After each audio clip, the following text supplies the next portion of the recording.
Right, let's get this out the way. What's going on, people? How y'all doing? Welcome, welcome, welcome. Boys and girls, ladies and gentlemen, geeks of all ages, welcome to Weigh In Wednesdays. I'm your host, Sam. You are the viewer. My mic is acting dumb. There we go. Try to get this worked out. What's up? What's going on? Bring that music down a little bit while we groove.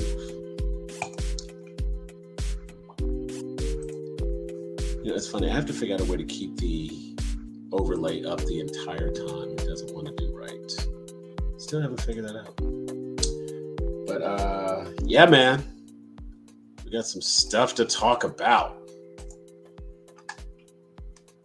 Thank you, sir. Thank you. I'm trying. It was funny. I was actually went out and I ordered some new glasses today. And where is my show? There it is. Get that one pulled up over here. Kill that audio. And yeah, we got gonna do a special little video today. That right there it is. We're gonna do an unboxing. Because today is our free show, since we are doing our backups on, not backups. Our schedule is, of course, we do Why Did I Watch That? That is our week 1 show. Week 2 is going to be the fan casted. Week 3 is our open forum.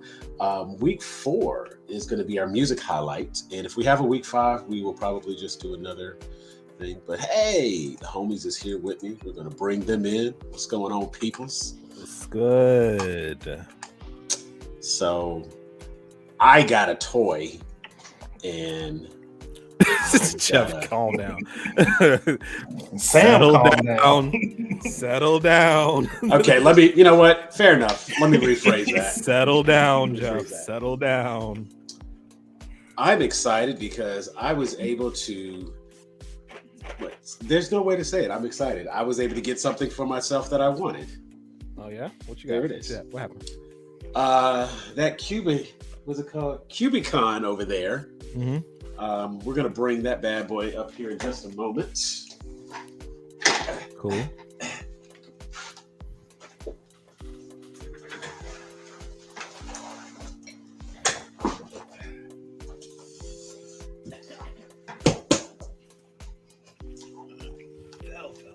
That's going to be a nice, fun little unboxing segment. Nice. It's my 3D printer. Oh, look at you. I have a... Look at you 3D printing shit. 3D printer here. There it is. Yay. Hey. Came today, so I'm going to have some fun unboxing that. Oh, yeah. But... we got to get into it. We got to talk about it. What are we talking about? Man. What are we talking about? We got to talk about the trailer of all trailers. Oh, boy. I don't know. There's a couple trailers came out. I'm just talking about. Okay, so... Fast and Furious? Yeah, I'm excited, dog. Yeah, man. I'm telling you, like, ooh. Family. I got to say, like... Family 10. That thing was so hype, bro. I was like... I thought you were talking about the Mario Brothers movie. Like, what's up? and you know, it's like I'm waiting for that right trailer to drop on that, but I'm feeling like it's gonna be good regardless. You know what I'm saying? No, it's gonna be. Honestly, I actually have high hopes for the Mario movie. I think I'll be able to get over the voice, but I feel like the quality of video game cinema, we'll say, as a whole, is improving. And I think it's because the right people are finally being involved in the. Well, it's like the whole Hollywood writers generation now is a generation of people who grew up playing video games versus like when the first Mario Brothers movie came out, it was like the writers were probably like, Mario, yeah, my kid has that. Honestly, that's kind of how it happened. They were just like, yeah, I've seen a Mario a couple times. Yeah, I know what that is. And they were the ones who were like, "That's on that Nintendo system, right? Nintendo, Nintendo." Because I remember my dad used to disrespect it so bad, and every time he get mad, he'd be like, "You in there playing that Nintendo?" And it's like you can't correct him and be like, "It's a Nintendo." Like it's no. It was just gonna be an Nintendo. I actually had a kind of a revelation about how I feel about the Mario movie. Because before I was just on that whole train of like, yeah, I'm not a fan of the Mario adjacent voice. Right. Like this is Mario from the Bronx. Like I wasn't too keen on it, but then like I thought about it. I'm like, do I really want to listen to an hour and a half of like Yahoo? Yeah, no. I get tired of it in the game, so I know I would get tired of it on the screen. And that was honestly the one thing that I had stated previously. I was like, you know what? I can at least say that I would be okay with that and if nothing else, like that's the reason it makes sense to me. Yeah. And like the occasional like Yahoo and whatnot, like they did in the trailer, like he was driving the car, he did a little drift, and he's like, "Yeah, let's go." And like, all right, okay, yeah, I could deal with that. I'm all right with that. That's fine. The number from the commercial. I didn't. I thought about it because it might have been like a little Easter egg, but I didn't pull the trigger on that. What was the number from the commercial? Like when they like the Mario Brothers like plumbing commercial? Yeah. That was the trailer I was talking about. Okay. Yeah, actually, is it actually like a functioning number? You know what? Let's see. Also, I'm wearing the Cappy hat. I saw. I did not intend for us to like talk about the Mario trailer. I needed a hat and it was there. So it was just a happy accident. It was a happy accident. Yeah. Okay. Also, Sam, at some point we could talk Velma now that season 1 is done. Yeah, we can definitely talk Velma. So yeah, apparently it is. You know what? This is my Birdemic payback. Right. And I'm gonna throw this out there in case anybody wants to hop in and be a part of this, because today is our free for all. So let me put that out there. If, Ty, I did not specifically send Ty an invite, so let me at least submit him his invite if he is available and wishes to hop on with us. But yeah, man. Yeah. So it's oh, okay. So here we go. There's the, you know what? Where's my phone? My phone is somewhere in this proximity. I thought it was. I don't know where my phone is right now. Let's see. Maybe I can make it ring. Find out. Oh wow, I got so many text messages. What is happening?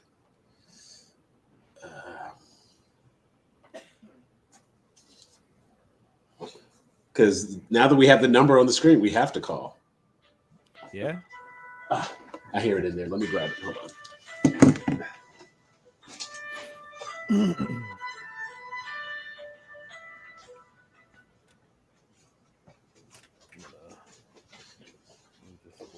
And whatever long distance charges apply, just apply. You know, it'll be a thing. It's fine. That's okay. So let me turn off that device. Disconnect my Bluetooth so we can hear it. I will try to get it on speaker. So let's close all of that. Go to keypad. All right, so we're going to call live for you who may not know anything about it. We'll see what it does. And because I didn't know this was a thing, but let's call the number to Mario Brothers Plumbing. Now, is it Mario Brothers Plumbing or is it let's see, family owned and operated Super Mario Brothers Plumbing? Yeah. Fixing pipes is our game.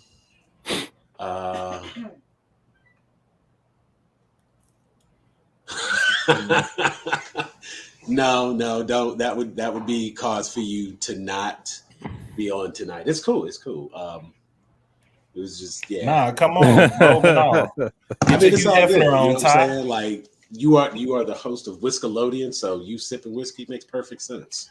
Yeah, get your Hugh Hefner on, Ty. There you go. It's all good. Show that taco meat.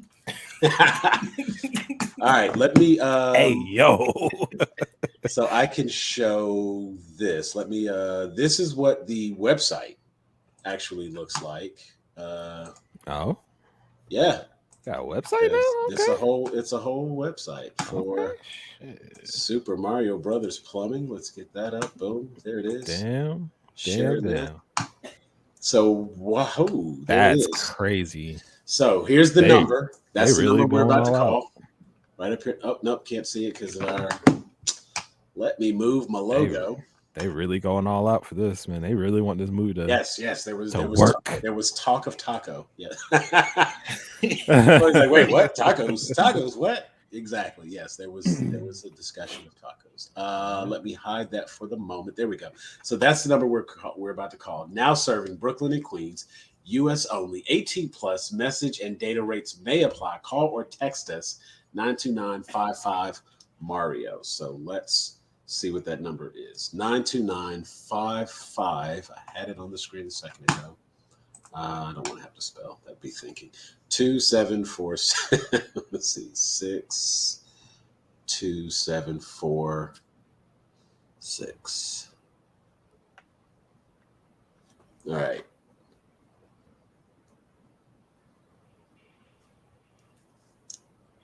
Thank you for calling Super Mario Brothers Plumbing. It's Super Luigi. If you need service, please text us at this number. Just call 929-55 Mario. That's 929-556-2746. Message us about any issues wherever you live. House, condo, mansion, and we'll be sure to text you back right away because at Super Mario Brothers Plumbing, we don't say let's wait. We say let's go. Oh, and check our website, smdplumbing.com. We're still working on it, so more updates to come. Bye-bye. Well, there you go. Oh, you know what? So we have to text this number. That's actually kind of. I don't even know what we're gonna text, but we're gonna text. What should our text say? I don't know, man. Let's see. I got a clogged pipe. Can you help me with that? Like, no, we're not making it that easy for them. Now I'm already over here talking about toys. We're not making it that easy for them. Hey yo. So let's see. Something simple. Like, don't waste your time on Princess Peach. She's gonna get kidnapped again. Relax. Grown A Geek says, I don't know, man. Like in this movie, she got that dog in her today. I don't know. What is the going rate? What is the going rate for plumbing? And if we want to be real about it, she's doing what she's supposed to do by just not fighting back. Because you're not supposed to So there we go. We got the message. We're about to hit send. Let's see what comes through. Instant reply. Thank you for your interest in Super Mario Brothers Plumbing. We're a family-owned and operated business providing white glove plumbing services to Brooklyn and Queens. Please click the link to sign up to get exclusive updates, service offerings, and more. And you click the link, and the link will take you back to the website. Probably back to the website. No, actually, it is add your contact. First name, last name, birthday, city, email, blah, blah, blah, blah, blah, blah, blah. It's a community.com profile. How about that? They are full on marketing from Mario Brothers. I love it. All right. Yeah, that is actually pretty cool. And I have to say, I do like Charlie Day. So that was what Captain Lou Albino was one of the voices, and yeah, and so Charlie Day, and he does give it a real authentic New York kind of up north sound. You know what I'm saying? He's very. It's Charlie Day, so I'm definitely getting some Always Sunny vibes, but I'm okay with that because that would be a lot of high energy, and that's going to be funny to me. So yeah, I think the big thing with Mario and the voice is kind of like you see a little bit more of his personality, so I guess it makes more sense. But that choice to just go with that one line in the first one was just like, oof. I mean, true enough, but I was like, like now in context, like just hearing more, it's like, okay, okay, all right. This a Mario that just like has no idea what the fuck is going on right now. Yeah. I mean, so I'm like, okay, all right, cool. I'm with it. I'm okay. It was definitely one of those things where my knee-jerk reaction was like, I think my biggest issue was that I did not think that I wanted to hear Chris Pratt because I felt like it was just going to be that Lego voice. Yeah. It's like, yeah, I'm doing this Mario. It's gonna be like it's gonna be unlike any Mario you've ever heard before. I was like, yeah, you fucking right. You goddamn right. It wasn't. And it was honestly thinking it was just gonna be very uninspired, very like blah. Yeah. Nothing really happening there. But I have to say that like it does make a little bit more sense for the show, or, for this movie, for him to have a normal voice at some point. And so, yeah, But I'm also thinking like, if we're gonna judge Chris Pratt like that, we gotta judge Bob Hoskins like that, and I don't want to do that. I don't want to do that because that, like, as fucked up as the original Mario Brothers movie was, I'm like that was a staple. That was a good. John Leguizamo as Luigi is really the saving grace for that. Yeah, because he definitely gave you that right flair and just something about like he has a very distinctive voice. Mm-hmm. I don't know if you can use the word save when talking about save might be a little film and as a whole. That might be a little strong. I don't know, like it was definitely Hoskins and you know what, that carried that movie for sure. But here's the question: would you rather watch the Double Dragon movie or the Super Mario Brothers movie? Oh, Mario Brothers, 100%. 100%. And I'm like, yeah, I'm a fan of Mark Dacascos. Like, I was good. I don't even remember the other dude, but Mark Dacascos was kicking so much ass in that movie. The dude from Party of Five? Right, him. Wasn't it Scott Wolf? There you go. See, I couldn't have told you who that was, but it was like I would definitely lean on Double Dragon. I'm gonna take the fighting. I'm gonna take the one with the fighting. That's I guess I'm the odd man out here because I know, like, Double Dragon was cool and everything. It was just like, I don't know. I felt Mario more, And there's nothing wrong with that. But it's always like I will sit through the worst of the worst if there's martial arts in it. Yeah. Like, well, I guess I'm not even going front. I will sit through some garbage. I guess it also kind of like comes back to the fact that I am more a Bob Hoskins fan than I am like anybody that was in Double Dragon. Yeah, I guess that's where it is. I guess that's where it is. And that's fair because like Bob Hoskins is always going to have like from Danny the Dog with Jet Li. Yeah. And Who Framed Roger Rabbit, obviously. Yes. You know what I'm saying? Like Hoskins will always be good with me, like automatically. God rest his soul. Always be good with me. And I'm sure there's actually, and it's like I can't think of any other movie I've seen him in. It was like, oh man, I don't like this movie. Right? Yeah. So it's like it works, but it's like those two for sure come to mind when I think of him. And of course, and actually, the third movie that automatically comes to mind is Mario Brothers, because technically he was Mario for the longest in my head. You know what I'm saying? Like he just kind of fits in the way some people feel about like. Damn, see, here we go with the segment. The way some people feel about Michael Keaton as Batman is how you feel about Bob Hoskins as Mario. Sam the Segway God out here. He did it the longest. So it would be like, man, the only thing that would be even more awesome would be to like be able to have his voice as the voice of this animated Mario. That I think would have been very satisfying in a way. Right.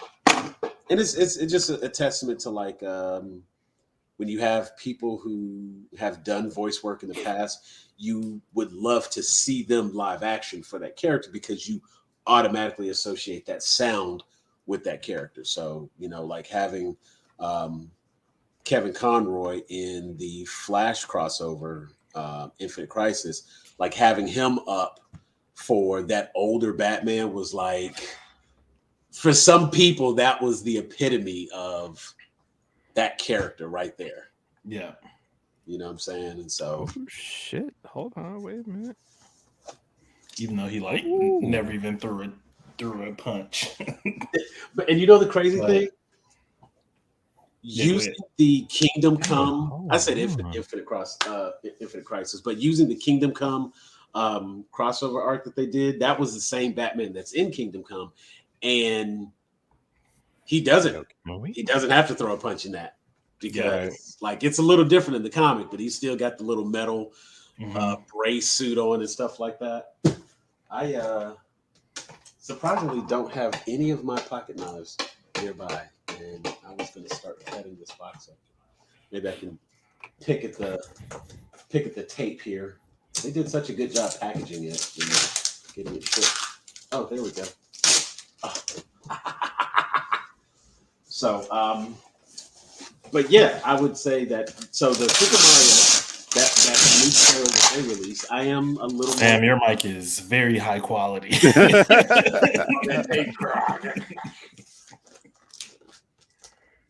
Honestly, that's why like now everybody kind of has to like not be around when I record because they could be in the other room and you could hear like the TVs in the other room. And they was working and be like, "Hey, hush." So there we go. Okay, so let me set this down. But yeah, like for real, the Super Bowl had some fantastic movie trailers. And I have to say, like, we were kind of joking, but like for real, that Fast X trailer was looking pretty nice, man. Like, I am very hyped for that. I will give the Super Bowl so much shit, but them commercials do be banging. Yeah, the Fast and the Furious thing was just like, I feel like with Fast and Furious, it's just like, just let it go. It's been not to the franchise, to the people who are like, how are they doing all this? It don't matter. Let it go. This is they started out as street racers in the first movie, and now they international spies. Yeah. You want to know how we got here? Watch the movies. If you don't want to know, we don't care that it doesn't make sense that the cars can't jump off of a bridge and catch onto a hook and swing across. Stop questioning things. Stop it. Right. It's like because like we could look at some of your like serious movies and point out stupid stuff in that too. Yeah. You want to tell me about artistic direction and acting ability. Because you can't really have like a super serious movie that's serious 100% of the time. There's got to be something that breaks that up a little bit. Or otherwise, like you're having a good time, but you're also depressed at the end of it. Like, dog. No. Right. That's it's like, okay, like if we made a realistic Fast and Furious movie, it's like, all right. That would be the most whole bunch of car crashes. Movie. Well, it'd be the first one. But it's like, how many times can you make that? And the point of the Fast and the Furious franchise right now is you never let go. Seeing how crazy it can get. Yeah. Like, weren't we in space in one of them? We were in space. Everybody was joking for years. Oh, they're gonna go to space, and they did go to space, and it made sense. They was on Twitter like, oh, and it was two black men. Yeah, it was like, oh, word. Shout out to Black History Month. Space. Right. Exactly. Okay. And then what happened in that next movie? They shot him in outer space in a Hugo. Yes, sir. And like you said, they did it in a way that actually made sense for the story, for the plot. And it's not to say like, oh yeah, the science fits.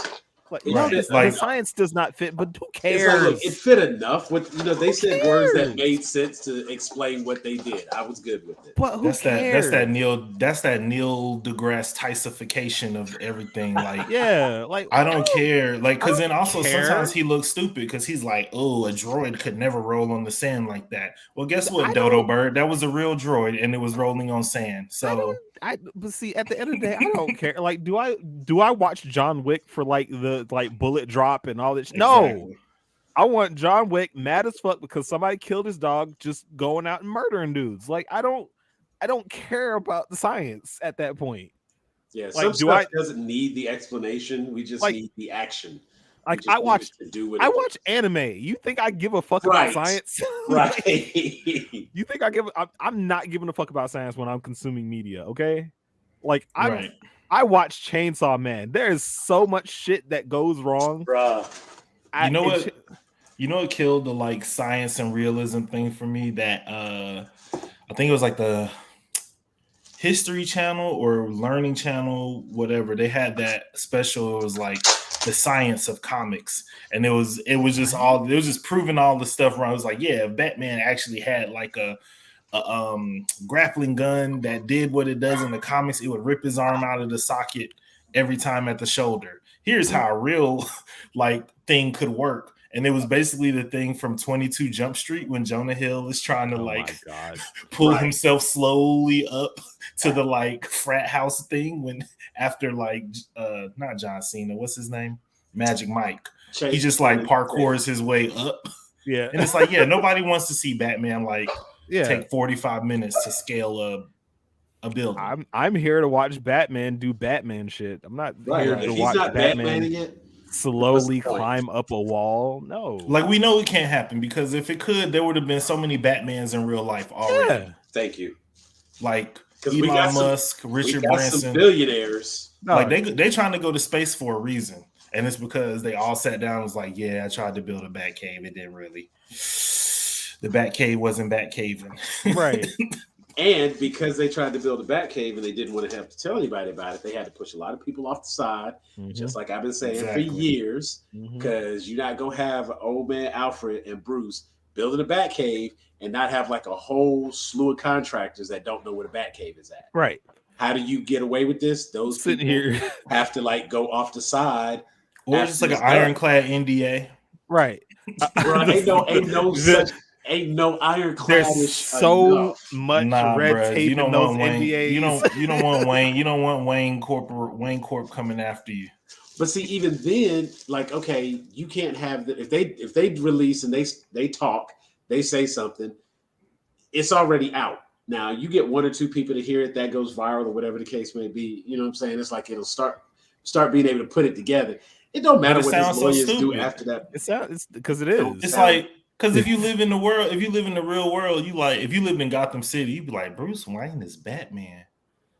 Why would he even do that? And then you look at him. Why? You know what? I can't really say. I've never seen Bruce Wayne and Batman in the same room. I'm just saying. I'm just telling you. Like, it's like you've never seen Bruce Wayne or Batman in a room. Period. Right. Like, what are you talking about? Okay, but it doesn't mean that I've ever seen them in the same room together. That's my point. Okay, you ain't seen Clark Kent and Superman in the same room, but what does that mean? Now I will say, like, you never seen me and Batman in the same room either. Right? Am I Batman? It's like Robert De Niro and I've seen your mask. I've seen the mask. So I know you ain't Batman. I know it ain't you. Oh yeah. I've never been in the same room as Green Lantern, but I ain't got nothing like that. Or I could be white facing it like homeboy right. in Watchmen. Yeah. You know what? That's the thing. Yeah.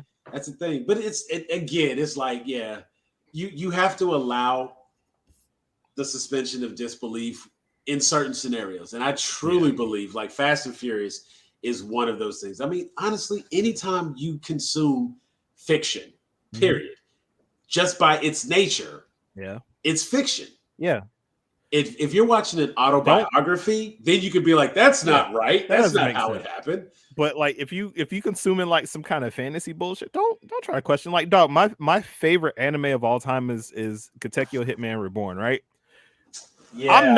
I am not questioning the fact that there's this teenager with a mafia baby sitting on his shoulder. I'm not questioning straight up mafia baby. And the lizard that turns into a gun. Yeah, I'm not questioning that shit. And special bullets. Yeah. That kills you but don't kill you. They actually baby. It's not even that. They temporarily unalive you to unlock the inner powers. Yeah. What it is like. Yeah, like crazy. I'm getting popped in the head to like unlock my like the infinite power of regret. Like, what do you? I'm not questioning that. Like, all I know is that this baby has a chameleon, and the chameleon turned into a sniper rifle, and he used that chameleon sniper rifle to shoot that boy in the face, and that boy got superpowers now. Right. And I can't question that. I don't want to explain none of that shit. That sounds cool as fuck, and I'm gonna leave it as it is. Because I'm gonna tell you really gonna ruin that if you start trying to make that make sense. So yeah, like why he got a fireball on his forehead? Don't worry about it. Because he a hothead and he ready to pop off. Let it be. Don't worry about it. Yeah, it's like every good IP I think does a good job of at least just like saying these are the rules in our world. These are not necessarily the rules of the world, but in this world, this is possible. In this world, we can drive a like 2-ton Hellcat over a wooden bridge built by the ancient Mayans, and it's gonna be fine. I'm gonna soup up this fucking tractor and just go pop wheelies in the fucking parking lot. Yeah, that's what I'm gonna do. No. Don't question it. Like in this world, there's the plane takes about 6-7 minutes to get down the runway. Yeah. They're like, do you know how long a runway would have to be to do that? No, because I don't care. You know what? It only needs to be as long as it needs to be for this scene. You know what that? Because you know what that is? I know what a transition shot is. I don't care about that. Right. We call that. You know why it was that long? We call that a plot device. And it's that long because these two characters need to have this conversation right now. Like that, just shut up. Doing anything different will ruin this scene. Yeah, take me out of this moment, and they built it up for me to be here. And if I'm not here at the end, there's a problem. Like if you're watching One Piece, you're not questioning the fact that this kid has fucking rubber arms. He ate a fruit and he got rubber arms. You don't need to question nothing else. That's the gum that's fruit. it. That's like, done. Let it be. It's done. Like it makes perfect sense to me. Like it makes perfect sense. It told me exactly what happened. He ate the gum fruit, and now he a gum man. Right. It. And he can stretch Armstrong punch. He stretched Armstrong punch, and he got the charisma, so he got all these people following him. Right. And if he needs to go hardcore, he puts on that black Air Force energy. Yeah. And that's it. There you go. And that's it. Like you're not questioning the fact that Goku was out here like changing hair colors. Who cares? It's cool. Yeah, some things you just don't question. You just let them be and you enjoy them. And not even to say enjoy them for what they are. No, you enjoy them for what they've presented, for what they've established, for what they've told you. And you enjoy it because it's cool. Right. You should know. Well, and the other thing is all that realistic stuff is out there. If you want to go watch a movie just about realistic cars, you can go watch Gone in 60 Seconds, both of them. You can go watch the first Fast and Furious. You can go watch a whole bunch of other things that will give you the realism that you want. Even like a James Bond, you can watch that. And it's like, at least the car chase stuff be like more realistic. There's science in there that you can apply to things. It's not like accurate science, but it's science, and you can still like kind of sort of apply it to real life stuff. It's fine. Yeah. But like if you go into the Mario movie and you're expecting like physics to be accurate, then you're gonna be mushrooms don't talk. Mushrooms don't talk. There's no way Bowser. You can't drive on rainbows. All that fire like that. It's just, First of all, that's a giant turtle with spikes on his back. I'm out. No. Is it a dragon? Is it a dinosaur? Is it a turtle? It's a turtle. There we go. I'm done right there. I can't watch it past that because that's a dragon. That's not a turtle. I've seen turtles. There are turtles in the movie. He's not one of those. Yeah, that's how that works. So that's I don't care. So stop being lame. Stop. Right. Exactly. Stop being lame. Do yourself a favor and go enjoy some things. Right. Go out and enjoy some stuff. Because I'm gonna tell you, I have enjoyed the first Fast and Furious. I was like, okay, this kind of cool. Too Fast, Too Furious. Like the nameplay, I was like, all right. It did give us Tyrese. I'll say that much. I was like, look. Gave us a soundtrack. You know what I'm saying? The soundtrack was fire. Ludacris said, let me hop on that bitch. Oh, yeah. Right. And Luda. And then he said, let me hop in the movie now. Like, when we got to 3, it was what? Tokyo Drift? Tokyo Drift? Yep. And it was like, let me tell you something. Oh, this is going the distance. When that one song plays, we all know what song it is. Mm-hmm. And it's like, that moment, it's like immediately I want to drive. Yeah. Just when I hear that, it's just like I be wanting to drive right away. Is that man? I'm not looking. But like that's three realistic car movies for you right there in the Fast and Furious series. I just caught that comment. Hold on 1 second. You're not looking forward to the live action One Piece? All right. All right. Here we go. All right. Check this out. Pull that cast up. The casting is fine. The casting is fine. I actually thought so too. I was like, no, we gonna pull that cast up. I want to. But here's the thing about it is like Oda's actually involved in the process, so I am fully confident that One Piece is going to be at least decent. Not like how Watanabe was like. They was like, yeah, Watanabe's he signed off on Cowboy Bebop, and that was great. And he was like, no, I signed off on that check. No. Actually, did you see that interview that he had? So he was actually talking about it. He's like, I could not stomach past the first scene in that first episode. I couldn't even do it. Out of his mouth, he said, I could not watch more than 10 minutes. I checked out. Dang. I was like, damn, bro, this shit was doomed to fail. And so here's the thing about it, like, because I've been like watching it here and there again, like for some reason at work, just because I need some shit to like get me through the day. And it's still bad. Just like let me preface what I'm about to say first. Like, it's still bad. It's still a bad adaptation, but it's not the worst it could have been. Because like the acting outside of Ed, because Ed, Faye's acting was fine. Spike's acting was fine. Fucking Jet's acting was perfect, amazing. Mustafa put his fucking ankle in that bitch. But it could have been worse. It could have been way worse. And I'm thinking like Last Airbender happened, Dragon Ball Evolution happened. Yeah. So like Death Note happened. So and here's another hot take about Death Note. Because I rewatched it recently. It's the Netflix one, yes. Yeah, the monster. What's his name? Lakeith. You talking about no. Willem Dafoe?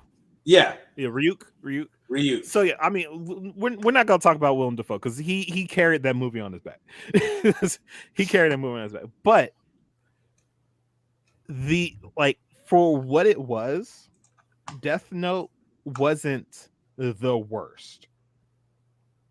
It was a bad adaptation, Okay. But what they were, it was a bad adaptation, but it was a good adaptation because the adaptation isn't like trying to do like the 1-to-1 thing.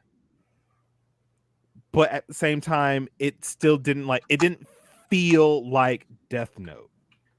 But I also like same thing. Another interview came out. The author and the illustrator for Death Note came out and said, "This is what a live action Death Note is supposed to be." Ooh. And I'm sitting here as like, I don't agree with that, but I respect the fact that the original author came out and said, "I fucks with it. I respect it. I don't agree with it, but I respect it." You know what? Not an anime, but another adaptation. Yes. When Neil Gaiman's Sandman. A lot of people mixed reviews on that, and it was one of those things where, like, as a major fan of the comic series, the graphic novel, I was very happy. I was very pleased because there was a lot of those moments where it was like this was lifted right from the pages, and I think sometimes what people forget about live action is, first of all, there's a certain feeling that goes into whatever the original IP was. Yeah. And what you really want to try to do is capture that same feeling. Yes. Sprinkle in those Easter egg moments, sprinkle in those, those splash pages, those good scenes, the things that people already remember. Sprinkle those in whenever you can. And if you have like a really good section or, good couple of pages, go panel for panel as much as you can for that, because you're going to draw those people in. But as long as you capture the spirit and the essence of what the original IP is, you should be okay. But I think that's part of the issue with Death Note, and I think that's what people are having issues with, is not necessarily the fact that it was like a bad adaptation, because it's okay. It's an okay adaptation, but the problem with Death Note, the Netflix Death Note, is that the pacing was all over the place. So you couldn't really get the feeling of Death Note because it's moving too fast. I was about to say that's another one of those, and I'm a little bit more forgiving with this, but then of course I tend to be very specifically the target audience. Yeah. I can fill in those gaps, and I can be okay with certain things. Right. And it can be a little bit more difficult for me to recognize why this is problematic, because I know what that part is. I know what that scene means. I know how we got from point A to point G. And in some cases, when you have bad pacing, you just skip over B and F and G and C, and we got a little bit of D, and it was kind of mixed with E, but we're now at H, so just keep up. And you're like, wait a minute. And I'm sitting here like, I gave Lakeith Stanfield so much shit for L in Death Note, but watching it again, I'm like, this actually wasn't terrible. Like, just watching it fresh after not watching it for like a couple years, I'm just like, this wasn't terrible. It wasn't the best, but it wasn't the worst. But I think Lakeith's demeanor for the character was still very fitting. Yeah, his overall attitude and like his portrayal was on point, but I think it was another victim of the pacing of the movie. Yeah. Sandman, yes, I love Sandman also, but I want to go back to this comment here. Man, I enjoyed the hell out of those. I enjoy them. They're very entertaining. Yeah, it was like both of them were okay. It was okay for me because like I love me some fucking Full Metal Alchemist. I love me some Full Metal Alchemist, and I watched both, and I'm sitting here like,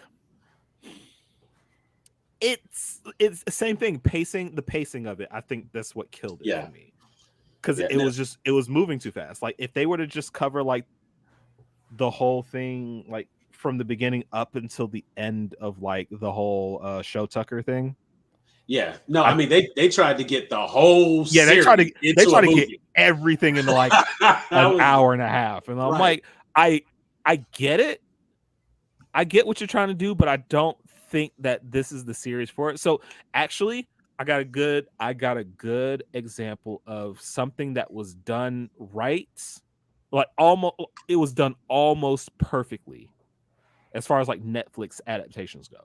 It was almost like it didn't one-to-one follow the source material, but it still had the feeling. Okay. The Bleach Netflix adaptation. Really? Yes. It was actually not bad. Because it was doing its own thing, but it still had like plot beats from like the manga and the anime. And it worked. But it's same thing. Like if the pacing was just a little bit more on point, it would have been fantastic. Okay, now that one was a movie though, right? That was that was a movie. Okay. Yeah. Let's see, the Full Metal was a movie also, and I think that was in a weird way that was kind of where I think that might have that failed in being a movie. Yes. I think Full Metal would have done fantastic on Netflix as a series if they like 10 episodes, stretched it out the way they do. They could have released it all at once and people would have binged the hell out of it. Yeah, like if they would have took the structure of Cowboy Bebop, I think it would have done a lot better. Yeah, but same thing though. Like it's now like, the funny thing is, I almost want Cowboy Bebop to just be a movie. Knocking on Heaven's Door. I think with the, although it didn't suffer from the same kind of pacing issue, it suffered from like not really having individual identity. And we actually, you know what, we did a whole video review of the entire series. Yeah, we did. Go back and check that out. We've already like fully covered that one, so we don't have to dive into that one today. Yeah, but I think I wasn't on that video. You were not. It was actually surprising to me the amount of like blowback it got, but that's also because I've never watched the anime. So I just watched the show and I was like, this is interesting. Yeah, and that's then everybody was kind of like, this is not what Cowboy Bebop is. And that's the issue. That's the other side of the issue there, right?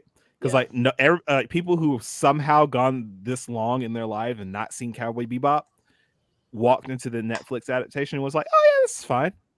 But everybody that's like seen Cowboy Bebop and know what it's about, they're just like, this shit is horrible. What the fuck did they do? And even those like extremely patient and forgiving individuals like myself who, you know, like it seems like I just love everything, but it's like there's a small part of me that's just like grateful to have shit. You know what I'm saying? Because it's like I definitely I'm older, so everything that I like is like old stuff. And being able to see like the Snake Eyes movie, that ain't Snake Eyes. That is nothing close. I remember G.I. Joe. I got two collect, but you know what? Look at this dude.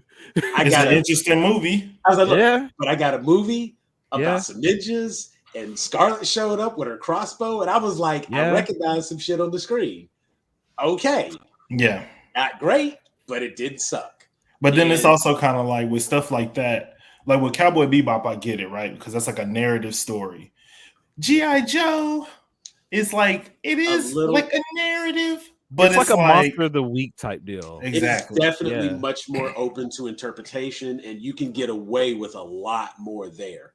And everybody is on that show is more of everybody on that show is not a character. Everybody on that show is an archetype.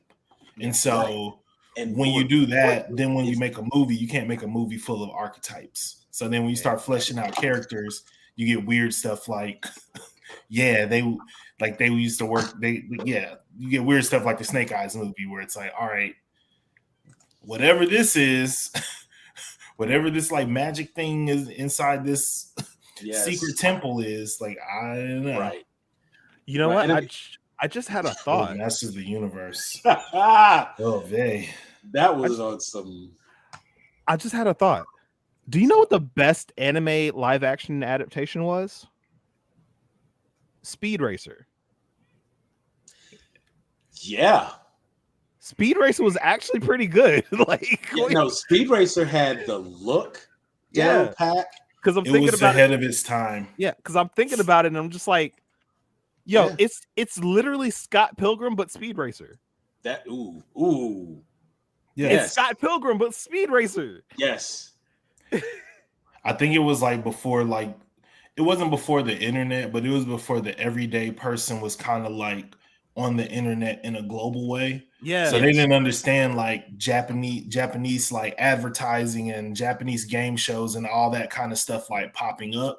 And so when the critics saw it, they're like, what the fuck is this? Like they really ejaculation of just like neon and sound effects. Like I don't get any of this. And that's why I think that's why I didn't do so well, because like all the critics that watched it is like, what the fuck is this Speed Racer shit? Get out of here. This is because it wasn't retro either. It wasn't retro. It was like modern. It was a modern Speed Racer is retro-ish. Yeah. And it was like retro kind of, but it was retro and modern at the same time. But it caught the feel of Speed Racer perfectly. Like down to the fucking, like, I forgot the kid's name and the fucking monkey. Like they're like probably the best parts of the movie. Like they're actually like legit funny. They should have made Racer X black though. They had a chance to fix. How they gonna make Racer X black? That's his brother. Look, man, the postman rings twice. You know what? And that would have been one of those things. Like they were already being like hella progressive with doing a live action adaptation. That would have killed it. They would have had even less scores. It would have gotten lower ratings. Black people would have saw it. Yeah, but here's the thing. You know the funny part? I think they did.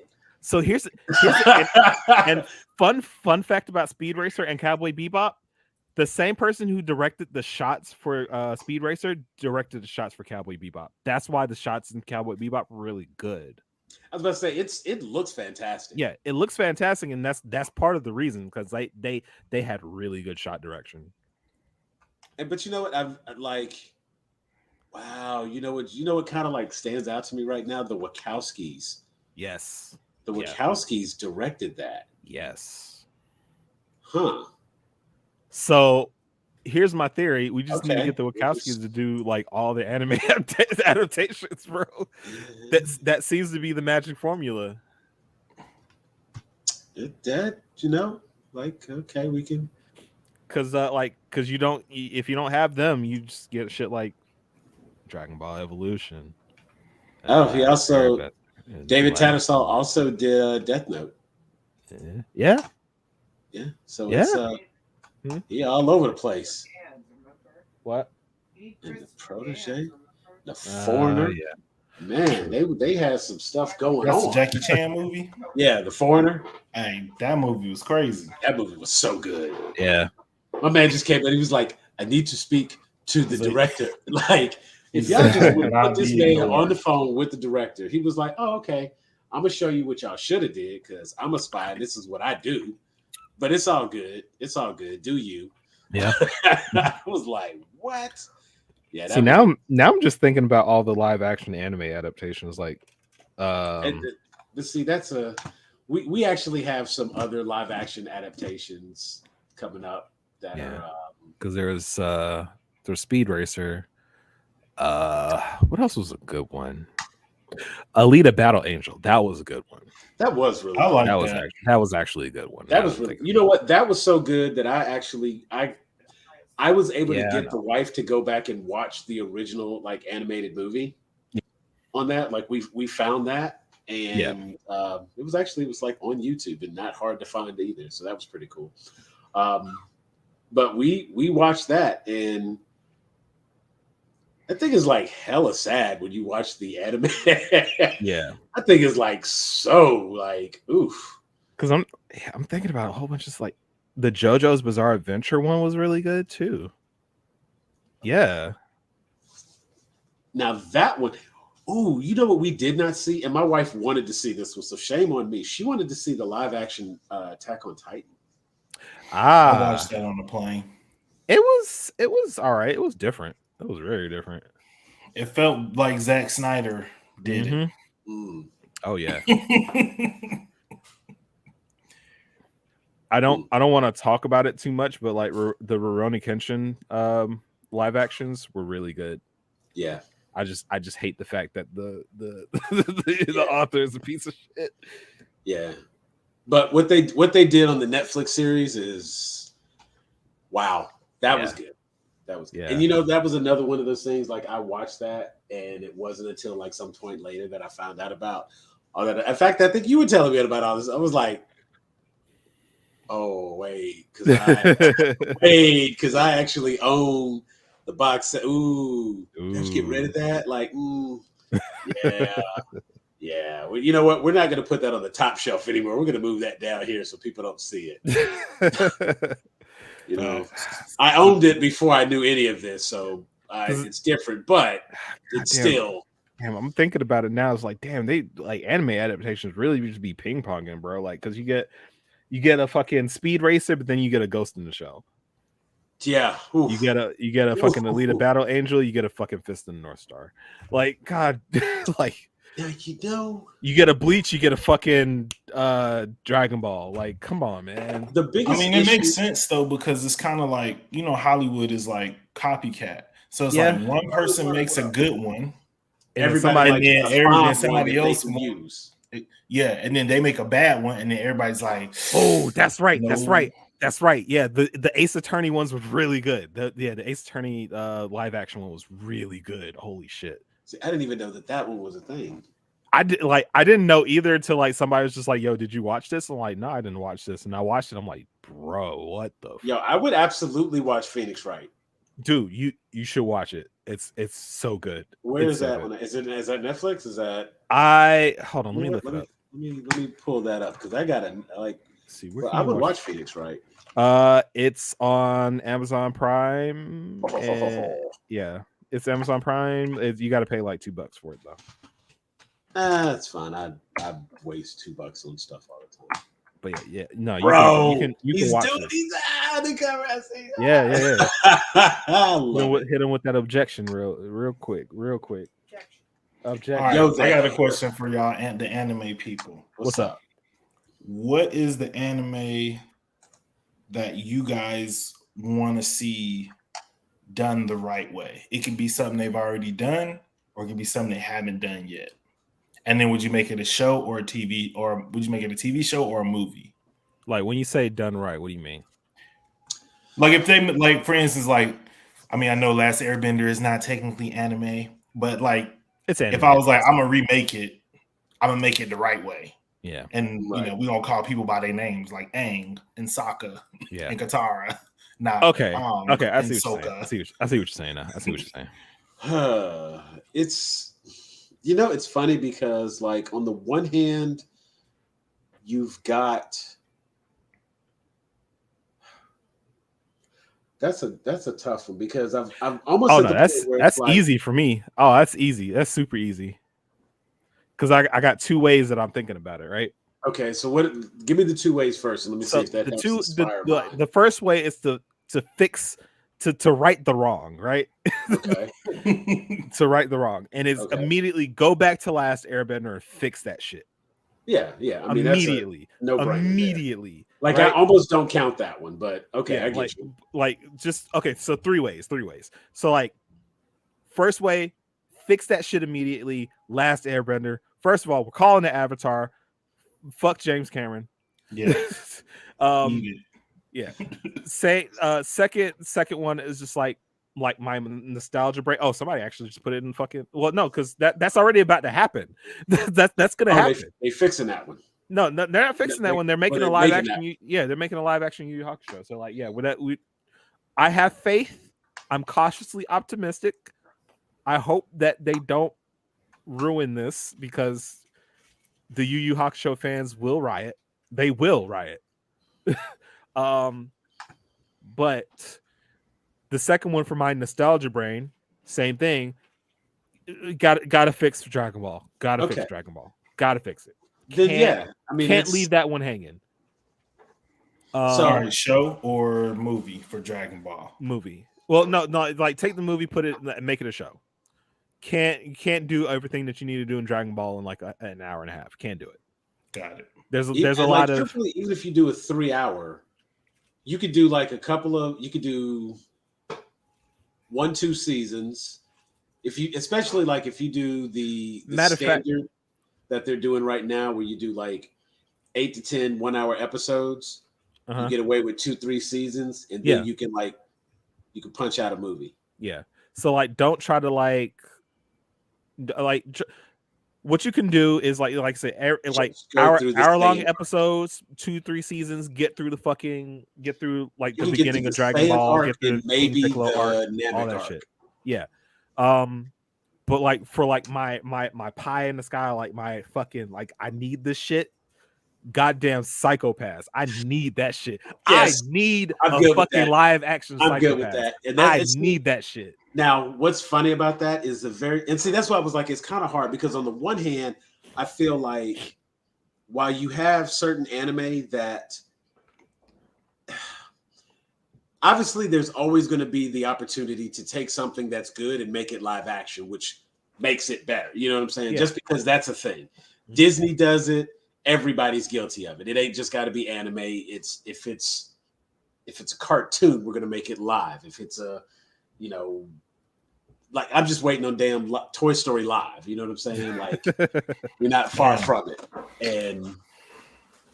But it's like there is a part of me that has kind of accepted in some cases, like some shit's good, just as is. You don't just like leave it animated. Right. It doesn't need to be, because there's some cases where, and I think Dragon Ball is probably a really good example, because I feel like the practical effects that would be in place for Airbender, even the CGI that would be in place, that's going to make sense visually to see that live action still. Some of the stuff that takes place in Dragon Ball, it's not going to make sense. Right. It's going to go into that other realm of, you know what, it would be like watching an episode of CW Flash where all you see is the light moving and stuff happening. And in order for it to make sense, everything around the two people has to be blurred while we watch them move in a slow motion to see the punches and kicks. But then hold on, no, stop. We're not putting that comment up. Shame hold on on, you. let's do this real quick. Hold on, because now I'm curious. Hold on, we can do this real quick. Like what anime can make, like what anime or anime adjacent series can really make good live action? Like I'm kind of curious at this point now. All right, I'm gonna start since I know the least. Yeah, I want to hear what Jeff got to say. Please let me know. I think Avatar is it's a far easier transition. And honestly, I will say this about M. Night Shyamalan. In terms of like how stuff looked, right? I feel like they got a lot of that right. Yeah. And it'll look better now because the CGI that people can do is just even better now. Right. I mean, you get 10 points for signing your name. So exactly. But I think with that, it's kind of like he did fit too much into one movie. Exactly. I think you could do Avatar movies, but you'd have to do it like Hunger Games, where it's like each season is a part 1 and part 2. Because Avatar does have those like halfway stopping points in each season where halfway through the season, something like dramatic happens. So you could do a 10 episode arc, but then you got 10 episodes based on 10 episodes of the show. Yeah. But you could do a full season, 5 episodes, the first 10 episodes, the next 5, or whatever storytelling. Because I don't know. I'm sorry. No, I was saying movies. So you do one movie that's the first 10 episodes. Because I don't know what one movie that's the first 10 episodes. He tried to do all of season 1. Like he tried to do all of book 1 in one movie. I'm like, bro, you can't. See, and in a weird way, I'm like, I would probably still. You cannot go from the South Pole to the North Pole and learn water bending. You can't. and get all the Zuko stuff, because that's part of what he really missed. That's what he really missed by itself. I mean, you have shout out Uncle Iroh. Yes, sir. Good shots. And if you do, like, you know what I'm saying, you put in the montage and whatnot, the realest one in the game, to show and explain, like, we took time, we did this training so that it's there. But it's almost like, okay, you've got. But here's the thing. Styles, here's the thing. You cannot montage training in Avatar because that is the whole point of the show. The whole point of the show is each season he's learning a different style of bending. Right. And the whole point of the show also is to let him go through the entire process. I don't even remember what his like bending training was like. I don't even think they really got into the whole Katara versus like her grandma's ex-boyfriend thing at the Northern Air Temple too, with the sexism aspect of it. It was just like a lot of stuff that got left out. We ain't got time for that. Yeah, but that's the stuff that built the heart of Avatar. Yeah. Like seeing Katara go from girl who's just she's just like figuring it out and she has these powers, but she don't know what to do with them. Having go from that to I'm a waterbending master and I'm fighting this dude. We don't see that arc at all with her. We don't see the arc with Sokka. We don't see like everybody in that show has. We don't see Sokka coming over his misogyny and shit. Like, bro, come on, bro. Right. Like, we also don't see Sokka mastering every non-bending fighting style. Yeah, exactly. Like, well, he didn't do all that in season 1, but I'm no. No. But I mean, just over the course of the show and such, it's like that was again one of those things where since we're going to obviously have to do multiple movies, there was no setup for Sokka at all. And it's like when Princess Yue has to sacrifice herself, you don't feel anything like you do in the show. Like in the show, that's because they damn near tears in like 3 episodes. Exactly. They had a whole character arc for Yue in 3 episodes, and that shit hit. It was like he had to deal with her hater ass boyfriend and all this other stuff going on. So pressures. That way, when she says, "I got to do this," it's like I must go now, right? Like, bro, what? But in the movie, it's like, okay, bye. Yeah, it's like I'm gonna be a fish now. Goodbye. Like, yeah. So I think I would start with Avatar.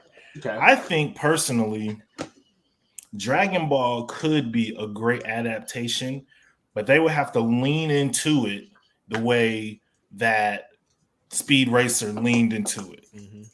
Like what you were saying, Sam, a lot of that stuff that they do in Dragon Ball, it don't make sense real when you're dealing with like real world. Like you just looking at somebody like breathing hard and they're like, oh, his power level. But you got to find a way. Show me the Iron Man inside the helmet view from the Saiyan little scanner thing showing the power levels going up. Yeah. No, I mean, do what you were talking about with the Flash in terms of like speed. You get Stephen Chow. No, you get Stephen Chow. You take all the visual effects from Kung Fu Hustle. You alter the story because they had all of that, like in Journey to the West, in Kung Fu Hustle, in Shaolin Soccer. Mm-hmm. He gives you those visuals to help you understand what's happening, but he does it in a live action-ish way that makes it seem like a practical effect. Hey, I'm still listening. I'm gonna go use the restroom real quick. No, you're good. You still have those people who understand the anime side of it, and as a result, they can kind of put it together. But when you saw the shop owner and the husband running down the street, you could tell that they were running really, really fast. Right. You know what I'm saying? Like you could get that that's what was happening.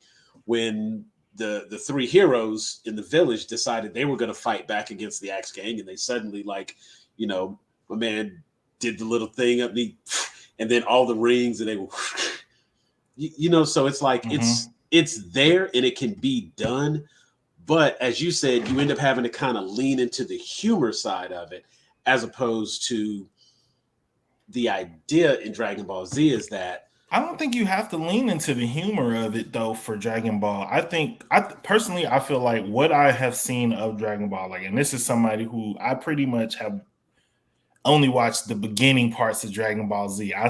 I seen the part where Vegeta and the bald head dude came to Earth and they was fighting out there in the desert. Nappa. Right? Vegeta and Nappa. And then I've seen when they went to Piccolo's planet. Okay, that was the Namek. Namek. I've seen like a bunch of stuff from that. Okay. That's all stuff we've seen in movies. Like everything that not we've seen those specific places, but like when you look at Namek, I don't see, like, you know, when you look at the stuff Namek is Pandora. Namek is Pandora. Exactly. Like it's not super hard to recreate. I just and think, then on top of that, Namek looks like Earth. I think the issue is like some people are scared to let go of some of that realism in live action movies. So like you think about something like Ant-Man and going into like the quantum realm. Like that's not humor. That's not anything that we've really seen or understand in our natural world. People growing up big and small and all that stuff. It can be played for humor, but it can also be played for seriousness as well. It really is about the writing and just how much they're willing to just say, you know what, like this is not Earth. Like we're stepping into a world where other things are possible, and we're gonna like lean into that. And like, yes, the best fighter in the world is a deadbeat dad who just likes to fight because he likes to fight, and he's gonna make jokes about it or whatever. But these men over here are serious. Like these aliens are serious, and you play off of that, and it works in the show. And you know, but they don't want to. They just people be too scared because you got to go in, you got to show it to a bunch of old crusty white dudes who ain't never seen Dragon Ball before, and it's like, why does boy got a tail? Exactly. See, so and then of course there's the side of it where if we're doing this as a movie, we have a lot we have to explain in a short time. Mm-hmm. To make any to of me, it Dragon Ball sense. should be a show. I said a lot of these, like if we're gonna talk about anything that would be a live action show as far as like anime goes, like none of these can be like movies. They have to be like series, like a show. Like because be, like, because you have to like we were saying earlier, you need 10 Fast and Furious to get us from regular street racers to top secret world saving spies. You gotta have that growth, that transition. You have to be able to show as they continue to get better. Like you're not able to do more and more was asked of them. You're not gonna convince me that Ludacris was like this top flight fucking driver and also a super spy in like 2 movies. Nah, bro. No. He went from being just like a street racer to like, wait, when did they mention he was a hacker? When was that a thing? Shit, he's a hacker. When was that a thing? It wasn't until he got to talking. Oh, yeah, he'll be right back, I'm sure. But it wasn't until we got to talking in like 7 or 8 where the what's the girl's name? The singer, the cute one. Like when she was coming in, she got brought in to help hack, and the two of them were working together. And like he's the one that does all the physics and stuff. And he's like, yeah, we could get it into orbit. We got to have this much thrust and da da da. You know what I'm saying? And so it's like, wait. Hold on. This the same dude from the second movie. Hold on, bitch. Wait a minute. Okay. And why is he doing this again? Right. All right. But we're gonna let it be. But no, I definitely think that I agree with your point that there are very few anime that are like 2 seasons. Yeah.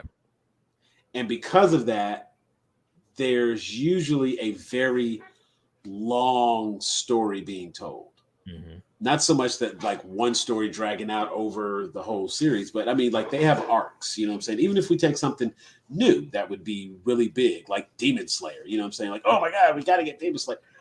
But you still even doing then, that, like that's right, that's a whole it's series, still, bro. And that's what I'm saying. Every one of those seasons is a separate arc, and it is just that one contained story. And you get maybe 5 minutes of an overall story that's being added to each time.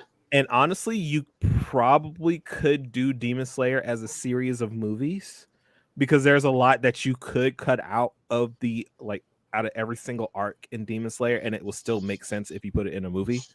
Like especially they do that with their movies themselves. Yeah, like with Mugen Train, like Mugen Train is like just 1-to-1, like everything in that Clint Howard was in that Fist of the North Star movie. You right? And look where that went. But yeah, no, like Mugen Train specifically, like Mugen Train is actually a really good example, because they cut out a lot of stuff in that arc, but it still ended up being a really good movie. Right. Yeah. And what I think is amazing is like both Dragon Ball and Demon Slayer, and I'm sure some of the other ones, mm-hmm. they will take their movie, cut it up, and stretch it out, and they can make a whole season mm-hmm. off of their movie. Because the Mugen Train movie was mm-hmm. also the Mugen Train arc. Yeah. But see, and I think that's why I'm so disappointed in Full Metal Alchemist, because like they did cut out a lot of stuff, but it's just because the pacing was so bad. Yeah. The pacing of that movie was so bad that it didn't matter how much they cut out or how much they try to like fit everything together. Makes sense. Because like watching the movies, sorry. Right.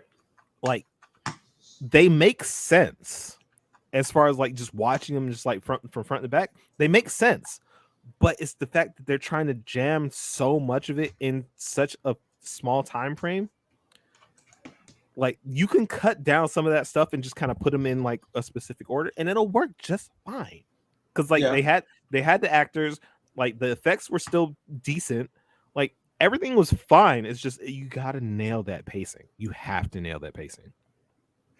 Yeah. And so, that's Mugen Train. Agree with that. Yeah, Mugen Train did it just fine. So it's possible you can cut out a bunch of stuff in an arc and make it a movie, and it'll be fine. It'll be fine. Like that's why I think the Entertainment District arc could work well as a movie.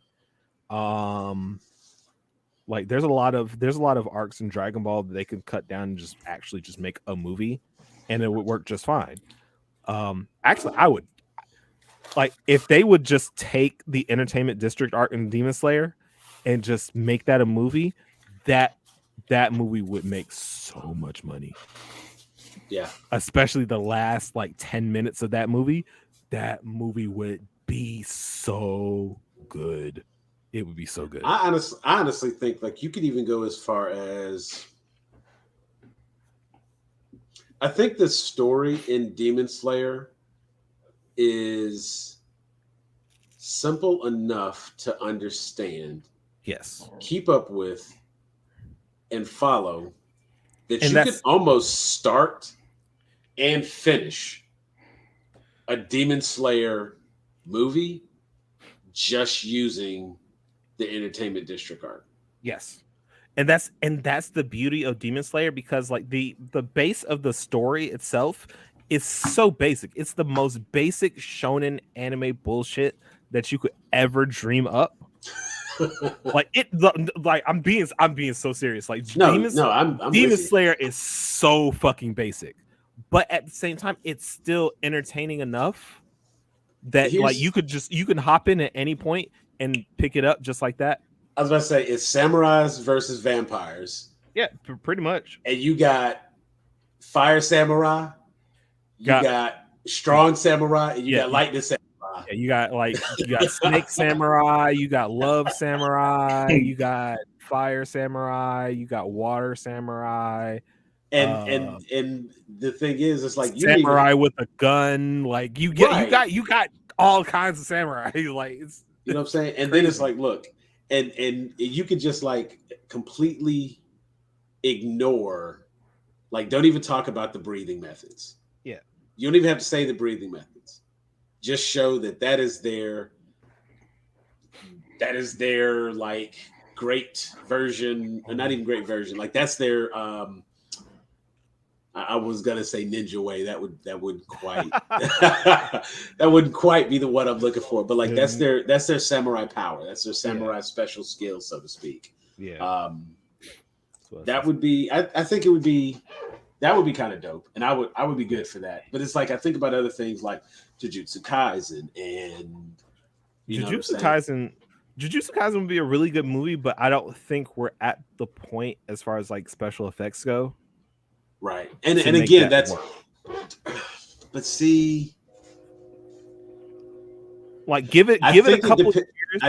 I think it depends on what you expect out of specifically out of the demons, and when they do the you got to help me out here. I know I'm going to ruin the terminology, but when a demon uses their special power and everybody gets transported inside.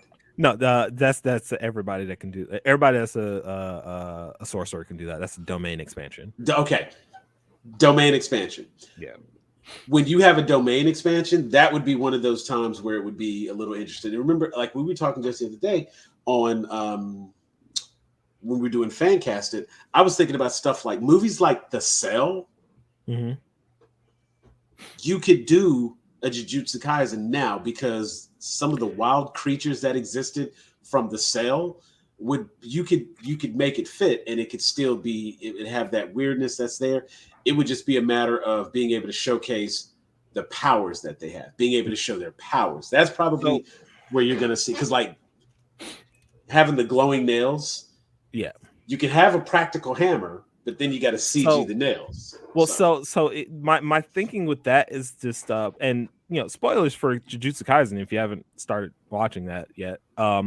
It's more so like specific characters like Megumi, Mahito, and certain aspects Gojo, right? Yeah. Because Megumi's thing is that he can summon like little demons, right? Right. Like little animal demons. Yeah. No, that's Aki. That's Aki. That's Chainsaw Man. Right. Like you see, I was like, oh wait, no, I got to do. Do that. Yeah. he does, that itself is kind of lightweight, but you want to make him like fluid, right? You don't want to have like any choppiness with Megumi summons, right? Right. Now the big issue is Mahito, because Mahito's ability is that he can make anything shapeshift, right? So like he can transmogrify like other people. He can alter his own body. Like there's a lot that you have to take into account with Mahito specifically. T2000. Did T2000 make himself turn into a little child? Yeah, T2000 walked through a prison cell. He turned himself into John Connor's stepmom. Had his arm turned into a spike milk carton same time. He was basically a puddle of goo. It could shapeshift into whatever he wanted. So it's but like that's T2000. Like that was back then, right? So imagine they would have to be able to do it better now. I would think they would have to do it. They would have to do it better now, but they have to make it seamless because while he's doing all this stuff, he's still talking. He's still in the face of the camera. You have to make sure that if you're going to do that, it has to be on point. Yeah. I get that. And that's like some super dope green screen mocap. Yeah. Everything like domain expansion, that's whatever, because like you just stand in a green room. Just stand in the green room. That's your domain expansion. You're good. That's it. Right. Gojo specifically, and Gojo's not like same thing with he's the same thing with Megumi. Like you have to make sure that it's like decent, because Gojo's thing is like you can't touch him unless he wants you to touch him, right? So he has like a force field. So like when you get to that point where he's explaining his power, you have to make the force field look believable. And then like when he does his domain expansion, you have to like put the infinite cosmos and all this shit, and like it's still a that's where you have Jordan Peele come in as Neil deGrasse Tyson. Well, yeah, actually, the world is moving around us all the time.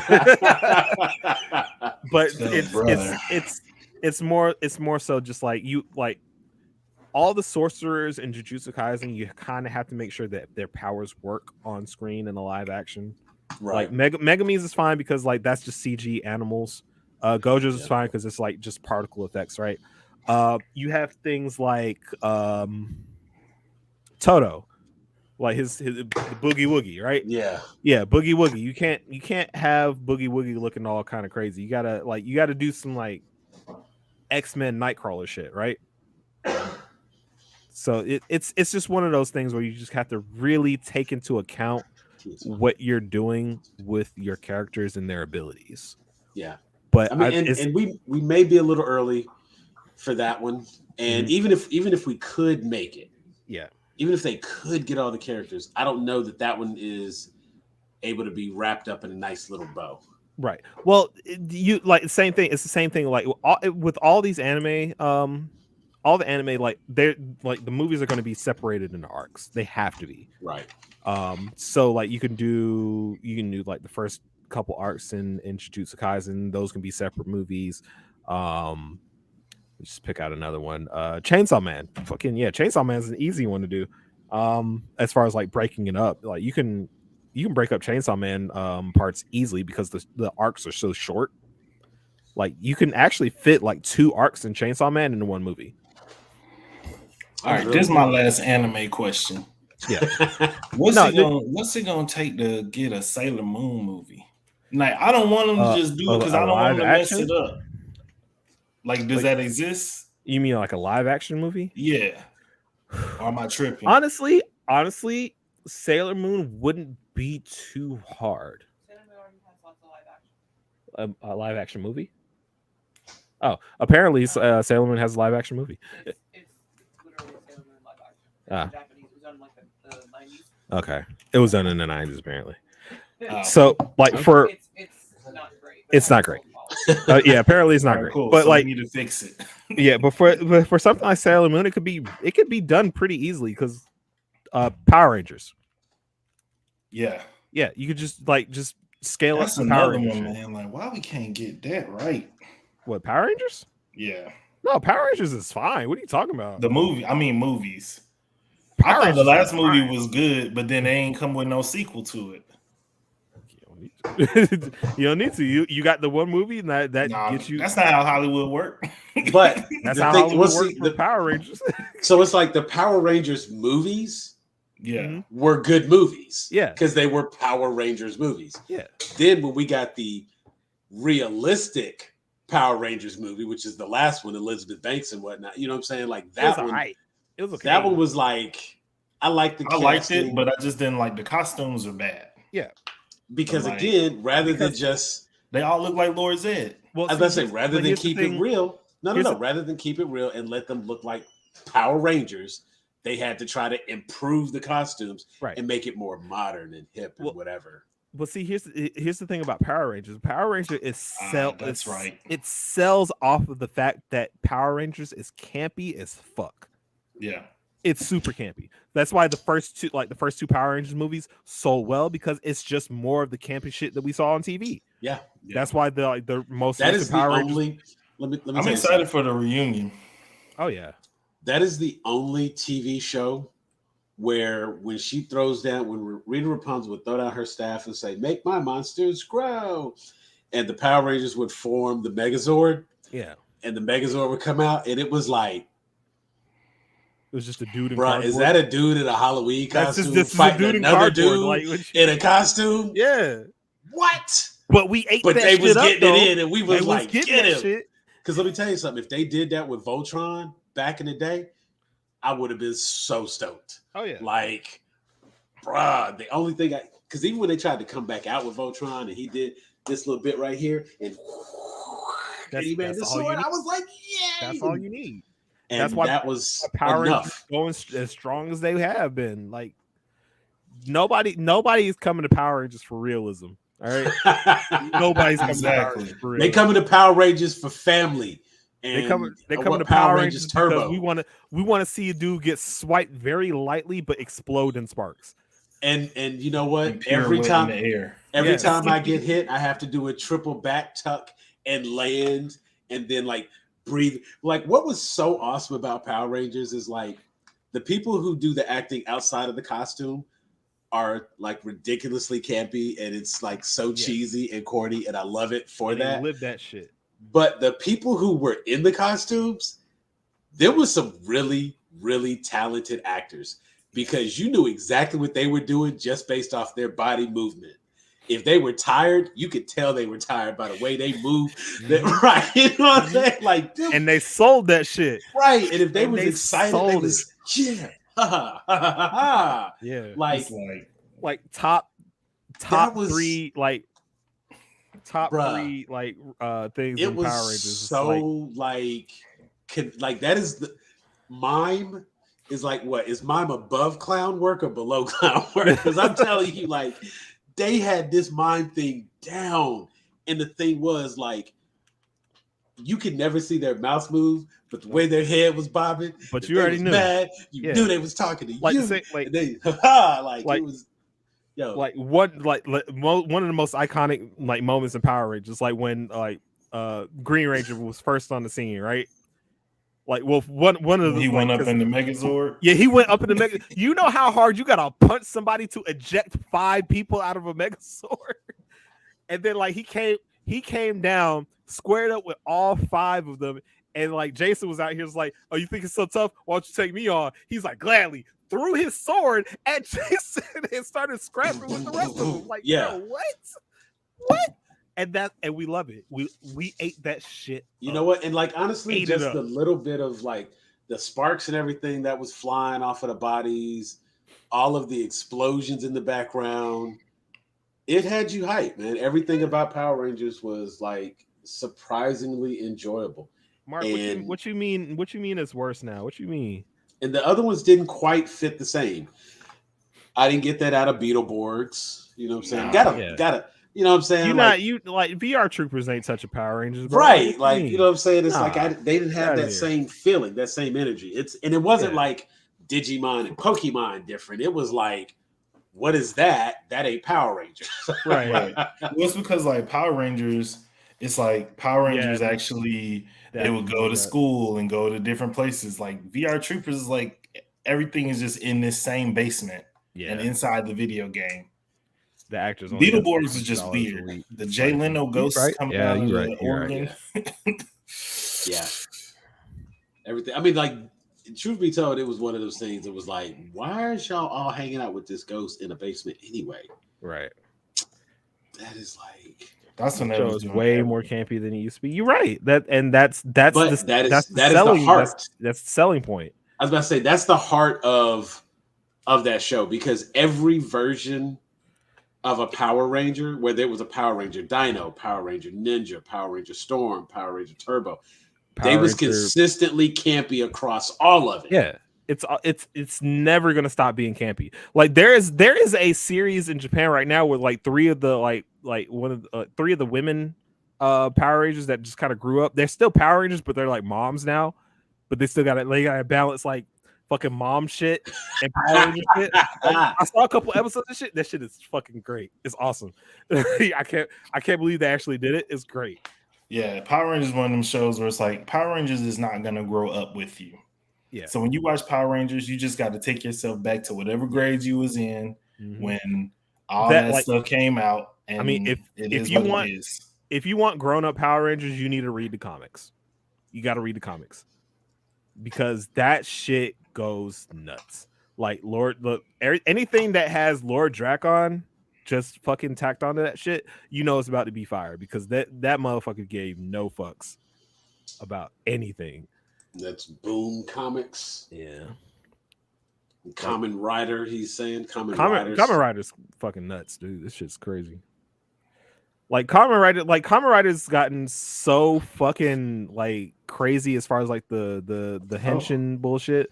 Like they got these belts right? And they got like little things, like they got like their cell phones or like fucking like all kinds of shit. Dog, it's so crazy. Okay, I can see, but you know what? Rita was attacking the high schools constantly, so I can see that's how it was going.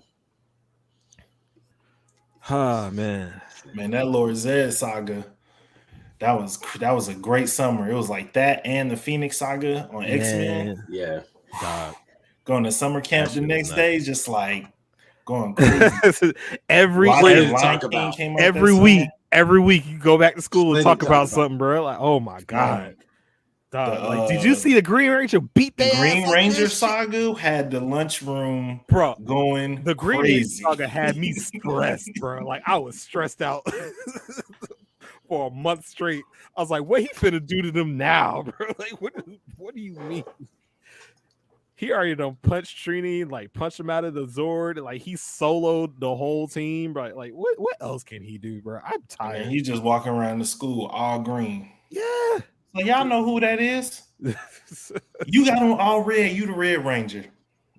If I see anybody wearing any color, I'm like, you a Power Ranger?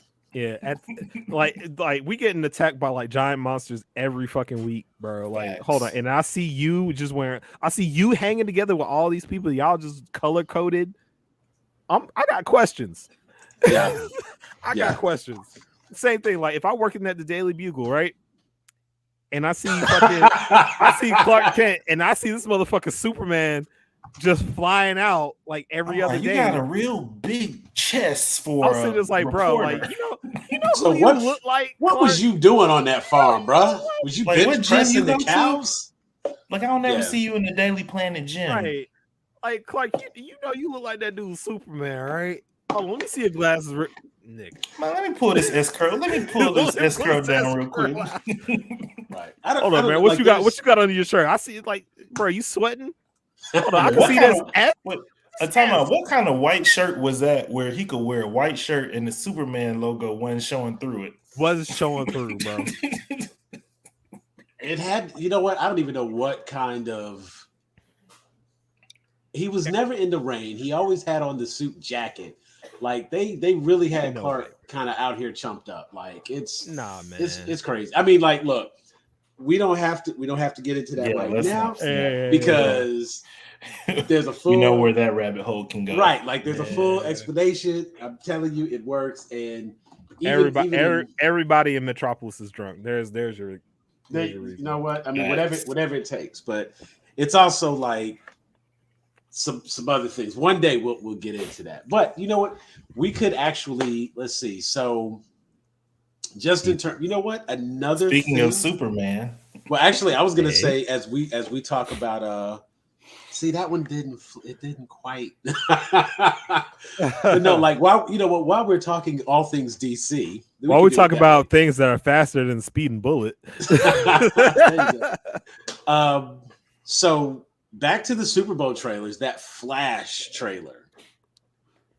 So, look, man. Look, man. Ezra Miller. Look, man. Shit. We just gonna put it out there. Ezra Miller did some real shitty things. I love how everybody conveniently forgot about the fact that Ezra Miller was out here being a whole supervillain. No, he was a complete menace. And the thing that throws me off the most is like, not even. Oh, they've got so much money wrapped up in it because they literally took a $70 million loss, didn't even try to recoup no money. No, right. We try to get so as far it's away not from about.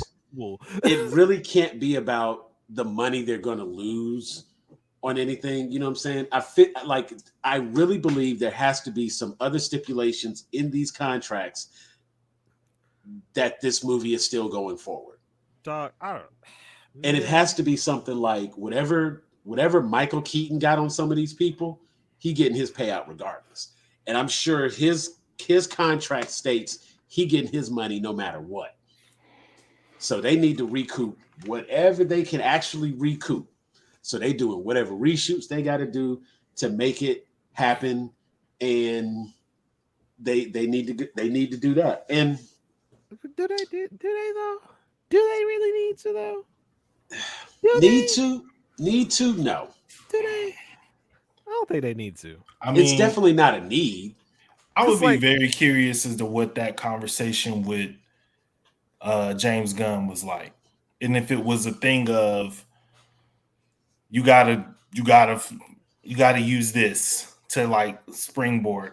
Like we spent too much money, we got too much whatever invested in it already, or if he was like, okay, because he was caught up in like all that controversy too on his tweets, and that's how he got originally fired from Marvel, and then they brought him back and all that stuff like that. And so, I feel like he definitely is coming from a perspective of like, I'm not just gonna like cancel anybody based on whatever. But see, it's not even about like. It's not even about getting canceled. It's about like you was an actual supervillain in real life. No, I know that. Like, no, at one point there was a conversation in group, and Roberto actually posed a really good question, and I responded to it because I thought it needed to be responded to, and he was talking about how a lot of people were real quick to jump out and say like, oh, you should boycott Hogwarts Legacy. Oh boy. But a lot of those same people were very excited about this Flash trailer. And the fact remains, in both cases, that's crazy. One is not better than the other. It honestly comes down to nothing more than a selective cancel. Like, I think it's part of like what I was saying before when we were actually talking about Hogwarts Legacy. Is it's like where is your line, right? Yeah, like your personal moral line that you draw in the sand, right? Like, okay, you might not fuck with Hogwarts Legacy, but you fucking with Ezra Miller though. Which between the two, like which one is worse? I don't know. That's something that you gotta come to terms with on your own time, but both not a good look though. Like, right, this dude is in the movie twice. Right. That's the thing. That's crazy. He is in the movie. He in stereo, whatever visual stereo is. That's what he in. So it's like, I mean, I'm not going to the theaters to see it. And I honestly don't care if it gets spoiled. So HBO Max, don't be tripping. Throw that thing up. Yeah. Whenever y'all throw that thing up, because I'll watch it, but I'm not investing no extra. Yeah, go ahead and pull a Black Widow real quick for me. Appreciate you. Right. Yeah. Same day, they could do same day it's release, or even if they don't, you know what I'm saying? Like this, the crazy thing is this doesn't have to do a lot of money at the theater. They're not going to delay moving it to HBO Max because nothing takes more than like 45 days to get to streaming now. You know what I'm saying? I also feel like it's part of like because people are saying that in the comments right now. Like, yeah, I feel like they're going through with this because it's going to end the universe, or they just close out Ezra's time as Flash. Could be either one of those things as well. But at the same time, it's like I feel like you could have just cut the tie on that one, man. Could have let that one go, or I mean, recast. You can recast like easy. You can easily recast like that's. I feel like that's not something that I don't feel like that's a hill that you need to die on, bro. Like that's. I mean, I will honestly say that of all the different scenarios and situations where a person is like kept on or something, like this is not double down on right. This was not I did not have so much time invest. Like y'all had no problem moving on from Henry Cavill. Y'all had no problem moving on from Ray Fisher. Yeah, I had no problem moving on from nobody in there. And then all of a sudden, this movie, this character, this person. Oh, I'm still mad at what the fuck y'all did with Ray Fisher. I'm still fucking upset. And truthfully, the crazy part is, and this is the part that like really, really burns me about it, is like because so much of it is obviously taking points from Flashpoint Paradox. Mm-hmm. What the fuck is my cyborg? Right. You in a world with no metahumans, you know what I'm saying? If you have this situation playing out the way it was supposed to play out, that would have been all the more reason to actually have Ray Fisher as the only superhero working for the government, just like they did. But I digress. My question is, what is it Ezra Miller has on WB? What does he have on these people? Somewhere, somehow. Like, we know about these handful of things because it got out through social media. It got out through news outlets. What's the shit that didn't get out that they covered up before we got to that point? I don't even want to know.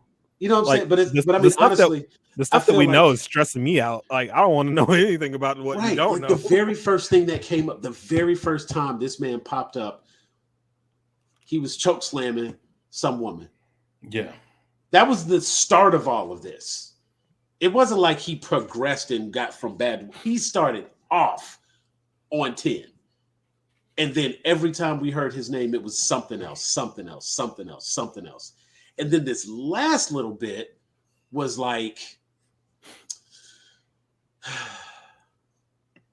it don't sound good. You know what I'm saying? Like, no way you could put it together. I don't want to, it's an allegation kind of thing, but there's a question of age and there's a lot. There's a lot. None of it looks good, and none of it There's None a of it lot. is good. I mean, we've seen people removed for less.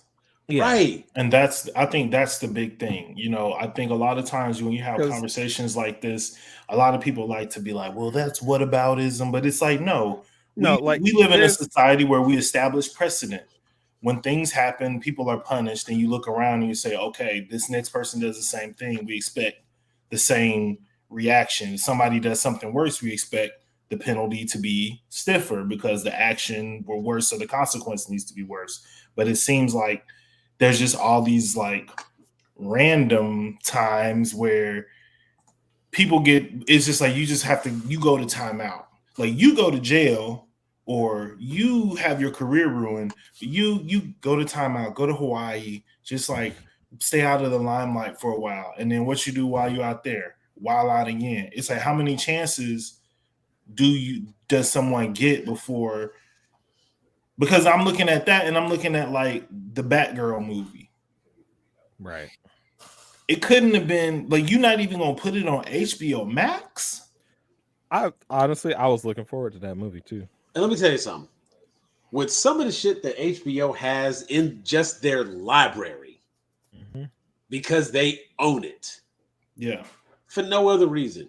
Here's a whole movie that's perfect for the clientele. Like HBO Max has the associative tie with DC. Just stick it, just drop it in the DC hub. Don't say shit. Don't even announce it. Just put it in there. Because I see trailers for Batman, Superman, Super Sons. I saw the trailers for that. I was like, oh yeah, I'm gonna check that out. Oh, that's the one with Jonathan Kent and Damian. Yeah, I want to see that. The little animated movie with the Sons. I'm gonna check that out. Check that out. Oh shit, it's on HBO Max. Guess what I'm doing today? I'm gonna watch that. All right.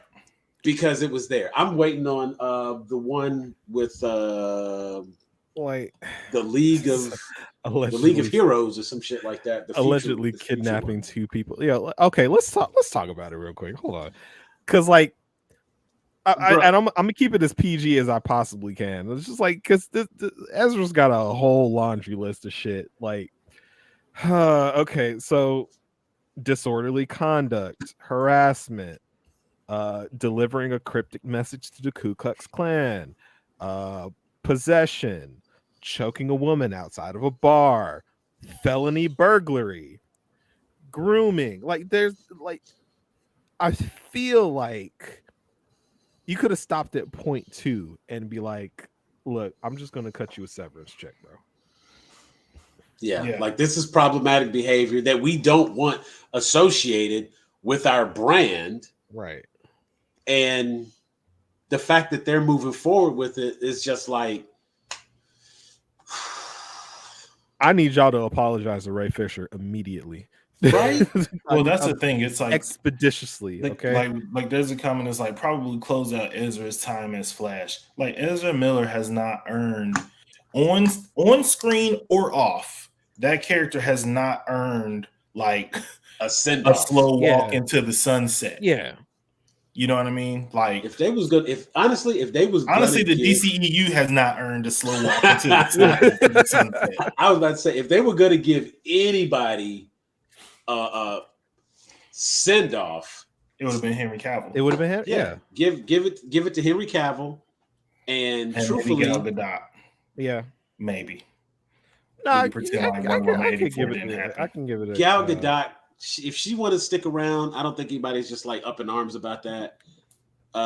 If they're not going to reuse Ben Affleck and they're not going to reuse Henry Cavill, let them walk right off into the sunset, and we could be like, like have them have a conversation, something, world's finest, and then boom, fade to black in the series. Cool. You present something that's never going to come to fruition, but we just believe in our hearts that that's where that story goes. Right. It goes off into this separate Batman and Superman world's finest comic arc, and let them ride up. I'm just looking at this Ezra time. I don't really care what the hell about. Okay, so here's the crazy thing. And this in no way, shape, fashion, or form makes it okay. Mm-hmm. I'm very curious about this movie. Like, legitimately, how good does this movie have to be for y'all to be willing to go hard for it like this? Yeah, it's like Snyder cut. Right. Like, you know what is I'm it? actually kind of curious myself. What like, is going on that y'all are like willing to go through all of this for this movie? Y'all really think y'all got it with this one, huh? And the funny thing is, gonna save the extended universe, huh? Okay. But here's the crazy part: like, it has to be either or, because we can't be trying to close out the DCEU, and that's why we got to push this movie out. If that's what we're trying to do, that can't be it. If we need this to set up and explain the DCU, because remember, we drop in the E. If we need this movie to set up the DCU, because, and this is just a simple prediction based on how we see shit works, you know what I'm saying? Plus, right. I've got a comic knowledge right here. So, like, okay, Barry goes out there, he does what he does, he fucks some stuff up, he comes back, he realizes he fucked some stuff up. Now he has to go back and fix what he fucked up. Basic Back to the Future premise, right? Very simple. However, this time, because you can't really fix what you fucked up, you're just going to erase that, but you still have to have something there. So instead of, like, when he goes back and he tries to fix what he messes up, it's going to erase all of existence. He can't erase all of existence, so he has to change something. And now the new future is the DCU, where there was no future. Now we have this new future. It seems very basic. So it's not like it's a very hard concept, especially for people who have had to look at any kind of like timeline jumping in comics, which, as Jeff and I talked about, is a very lazy thing to do in story writing if you're using time travel to reboot. Yeah. It is very lazy. And the only reason it's worked for Flash in the past was nothing was technically being fixed. It was just a story of some shit that happened. Yeah. It wasn't. Well, and the other thing that makes it weird to me is like, okay, you know, James Gunn said this movie is kicking off the DCU. Like, his words. Yeah. How do you then? So it's like, okay, if this kicks off the DCU, is what I'm worried about is this movie being well received and then being like, well, maybe we can keep Ezra. Right.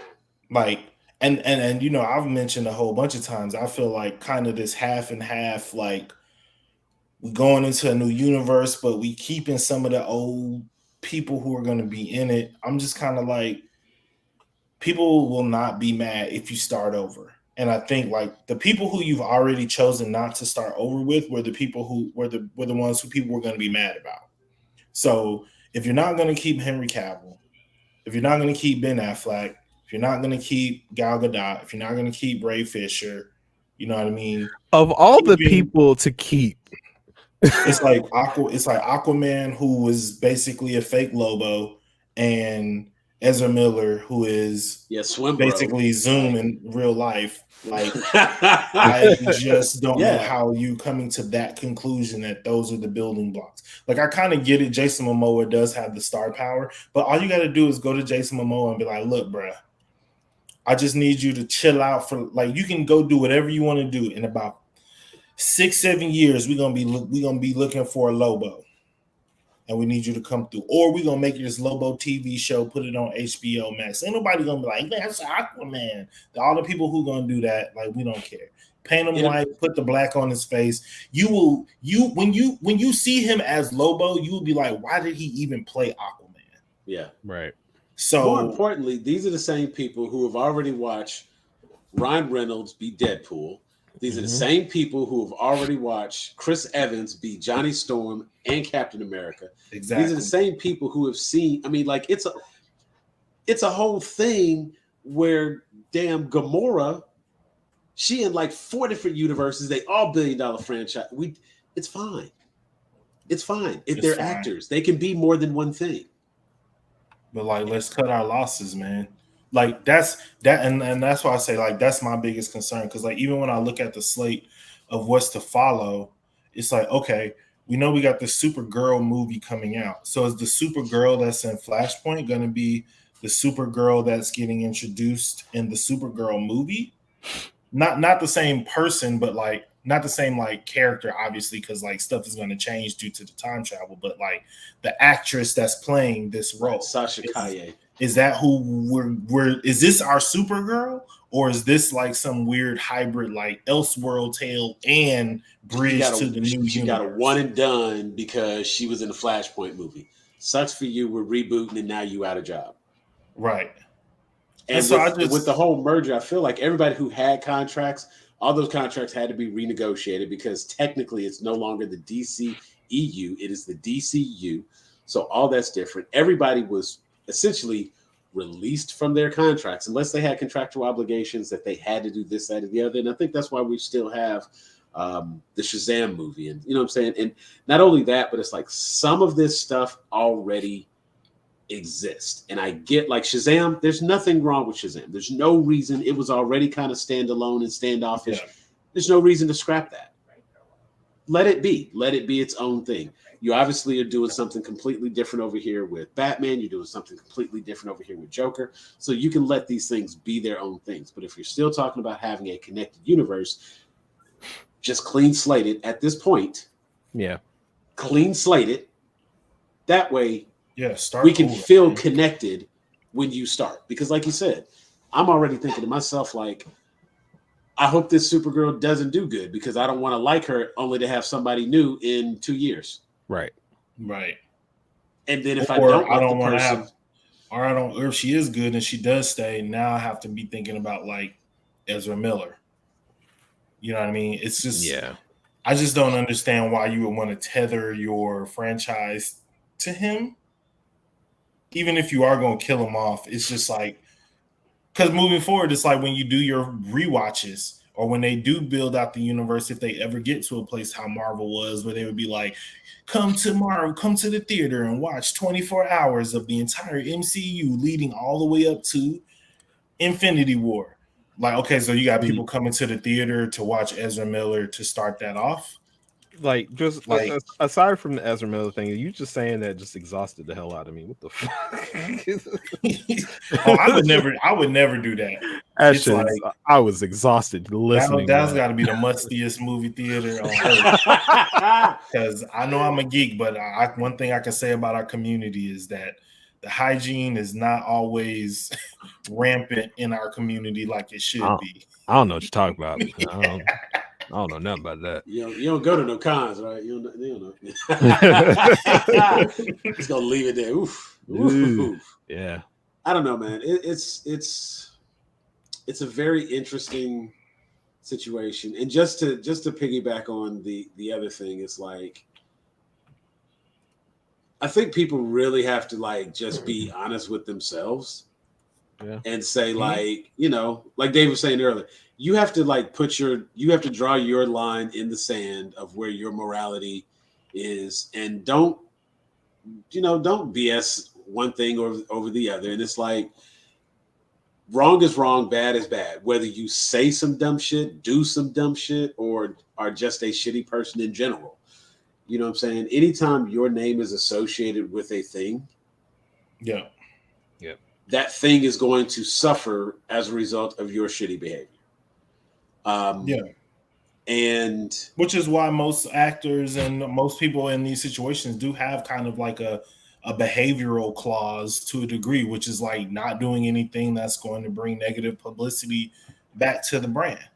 And so like that's the reason why when they hired Robert Downey Jr. for Iron Man, it was like I feel like they had to take like some sort of like insurance clause or something, because they were just like they weren't sure how it was gonna like turn out. They didn't know if he was gonna like get the Iron Man movie and then start wilding out again in Hollywood. And luckily for us, he kept his nose clean. But that was after he went through rehab and after he went through kind of being blacklisted and taking whatever he could get for a while. And I think the effort that Robert Downey Jr. put into embodying Iron Man was a direct result of him being thankful for this like second chance or third chance or fourth chance, depending on how much you've been following him in his career. Right. And I feel like Ezra Miller has not gone through the like contrition of I messed up, but somebody's giving me another chance. This seems more like they're just trying to like gloss over it, and they're just like, if we can just make it to releasing this movie and get our $500 million off of it, then that's good riddance. And that's where I have the problem with it. You know what I'm saying? And I also just want to say too, I'm not knocking anybody who chooses to see it. Draw your own line. I know a lot of people love the Flash. They've been waiting on a Flash movie for their entire life. I 100% get it to a degree. Me drawing my line don't have shit to do with you drawing your line. And people going to see the Flash movie is not anything serious enough where I feel like, I have to cut this person off because they don't value like this, that, and the third by going to see the Flash movie. Right. I feel like I'm more at this thing saying it's weird from like a business standpoint of why this studio is just so hell bent on getting this movie with this person out. Right. And I will. And it was a great trailer. It was really good. That little boy looked just like Ezra Miller. Like, that's great for his acting career, but not necessarily for the real. You want to play young Ezra? No. I was young Barry. Get it right. You know what? Ezra wasn't on set anytime I was there. It's, that's the kind of conversation he gonna have. Purely coincidental. And it's just, I don't know. It's a lot of weird things happen in Hollywood, and a lot of weird things get made, and sometimes weird things get put out. And I feel like a lot of it has to do with the decisions that Warner Brothers and HBO. HBO is just a problematic ass company, apparently. I don't know, because they put out Velma too. And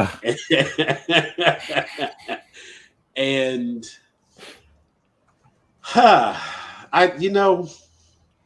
wanted to like it. I tried to like it. I was waiting for it to like make that turn. Right. That would make me say, you know what? I'm done. It kept feeling like any minute it could make that change. And it never did. And you know the worst part about it? It was right there under the surface the entire season. Mm-hmm. It was right. It would be different if it was just like, if it was bad. If it was like horrible writing, bad voice acting, like if everything was wrong, there'd be something there. But as we pointed out, like there were some moments of good dialogue. And honestly, what I really think happened with this show, I think the biggest problem is the show was arrogant as fuck. Yep. Mm-hmm. The show thought it was so much smarter than it was. Yeah. Well, it felt like, what it felt like, it was like, Scooby-Doo is dumb. Let me show you how to make a smart Scooby-Doo, a better Scooby-Doo. Like, let me give you a real reason why all these people who you know as the Mystery Machine Gang, let me explain to you how these people get this way. And it's kind of just like, fam, most of us been watching Scooby-Doo since we were kids. Yeah, we know Velma was greenlit for season 2. Cool. Maybe they'll figure it out. Maybe they'll get it right in season 2. Nah. I think so many people hate watching. She's gonna be like, oh, look how great I did. Let's do more of that, as opposed to like hearing what people had to say and saying, this is what's wrong. Don't do this. That was dumb. And fixing stuff. I don't think we're going to see fixes. The problem with it is she got all the characters wrong. That was the story was decent. The serial killer thing was like the whole like who really was killing people and why they were like trying to steal teenage girls' brains. That was like, I felt like the mystery aspect of it was laid out in a quasi clever way for a cartoon. Right. Yeah. But but part of the reason why some of the mystery stuff did not always hit was because the characters were wrong. Like this whole Norval situation, I made my feelings clear about that in the beginning, and I don't honestly think it ever got better.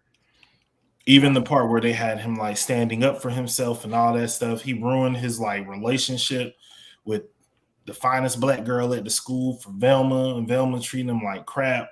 Like she made Velma like a piece of shit. Yep. You know what I mean? And that was the thing that was like at the heart of it. Like, yeah, she can be a person who is obsessed with finding her mom and a person who might not pick up on like social cues that her friend actually wants to be more than friends, and she can have these like hallucinations and stuff, but like she honestly was just like a completely selfish and oblivious piece of shit as a human being throughout the entire show. Yeah. And it didn't make you root for her at all. It was just kind of like, honestly, I don't really give a fuck if you find your mom or not. I don't really give a fuck if you solve this mystery or not, because I don't think I don't like you. I think she ran away. Yeah. She was a horrible person and she just don't want to be around you. Yeah. And that is just a bad thing to say, even if for a fictional character, but like, damn, she deserved it. And the thing is, I think I kind of understand to a degree maybe what Mindy Kaling might have been trying to do in terms of like, you know, yeah, women characters should get a chance to be pieces of shit too. But like the way you went about it with like if Daphne was like a piece of shit, I would get that hot girl at school, yada yada yada. That plays into some stereotypes, and then you can like uncover something new with that. But like weird, frumpy, nerdy girl being just like a piece of shit to everybody, and to her, and not just like, oh, I treat the people who treat me bad, but like I also treat my friends poorly. I'm also completely like selfish, self-absorbed, and like you know, the only problem with that as a theory. Like, go ahead, David, because I can. So like I mean, you pretty much hit right on the head why I fucking detest Velma so much, and which is fucked up because like outside of this, Velma is like one of my favorite characters in Scooby-Doo in general. You know, just because of the fact that like she's just the nerdy, soft-spoken like character in the group.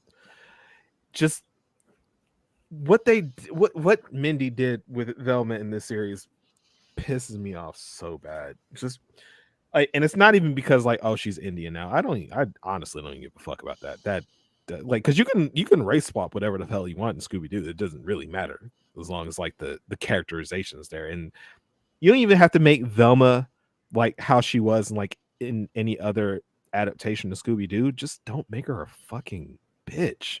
Yeah, she's just a. It's like that's her character trait in this show. She's a bitch. She's just a bitch. That's it. The funny thing about this was like for a show called Velma was the only thing in the show that was wrong. Yes. That was bad. Because I could get around Norval as a character if it wasn't attached to Velma. Yeah. I think the depiction of Fred Jones was a humorous contrast to what we typically see for Fred. Same thing with Daphne. And I think Daphne, like literally every other character in the show got what they needed to make this a good show. And the lead character, voiced by the lead writer and creator, is what ruined the show. Mm-hmm. And it was more than just like, this was one of those things where it's like, as you said, if Mindy Kaling's idea was, oh, let's turn the typical cliche on its head and do something different. Instead of Daphne being the bitch, instead of Fred being the problem, let's make it Velma. Let's make Velma the problem. And let's like all of the things that happen actually be Velma. If that was the intention, even if that was the intention, like all of the stuff that Velma is doing right now is so unwarranted. Like it's no, well, we have no context for why she's this way.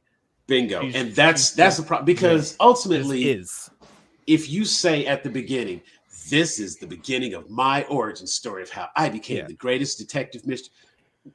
Okay. These people are not going to be friends at the end of this. Right. They're not going to talk to one another at the end of this. And I think what really bothers me about Velma's characterization is like, because of the fact that it's so unwarranted, because we really have no actual reason why she is the way that she is. Like, I know plenty of people who are like Velma in my personal life, but there's a reason behind it. Like, they're not just a bitch because they just hate people just cuz. No, like, they got some trauma in the background. Like, they just don't deal with people as well as like other people. Like, there's always a reason behind the bitchiness. But for Velma, it's just like, oh no, like, my mom disappeared.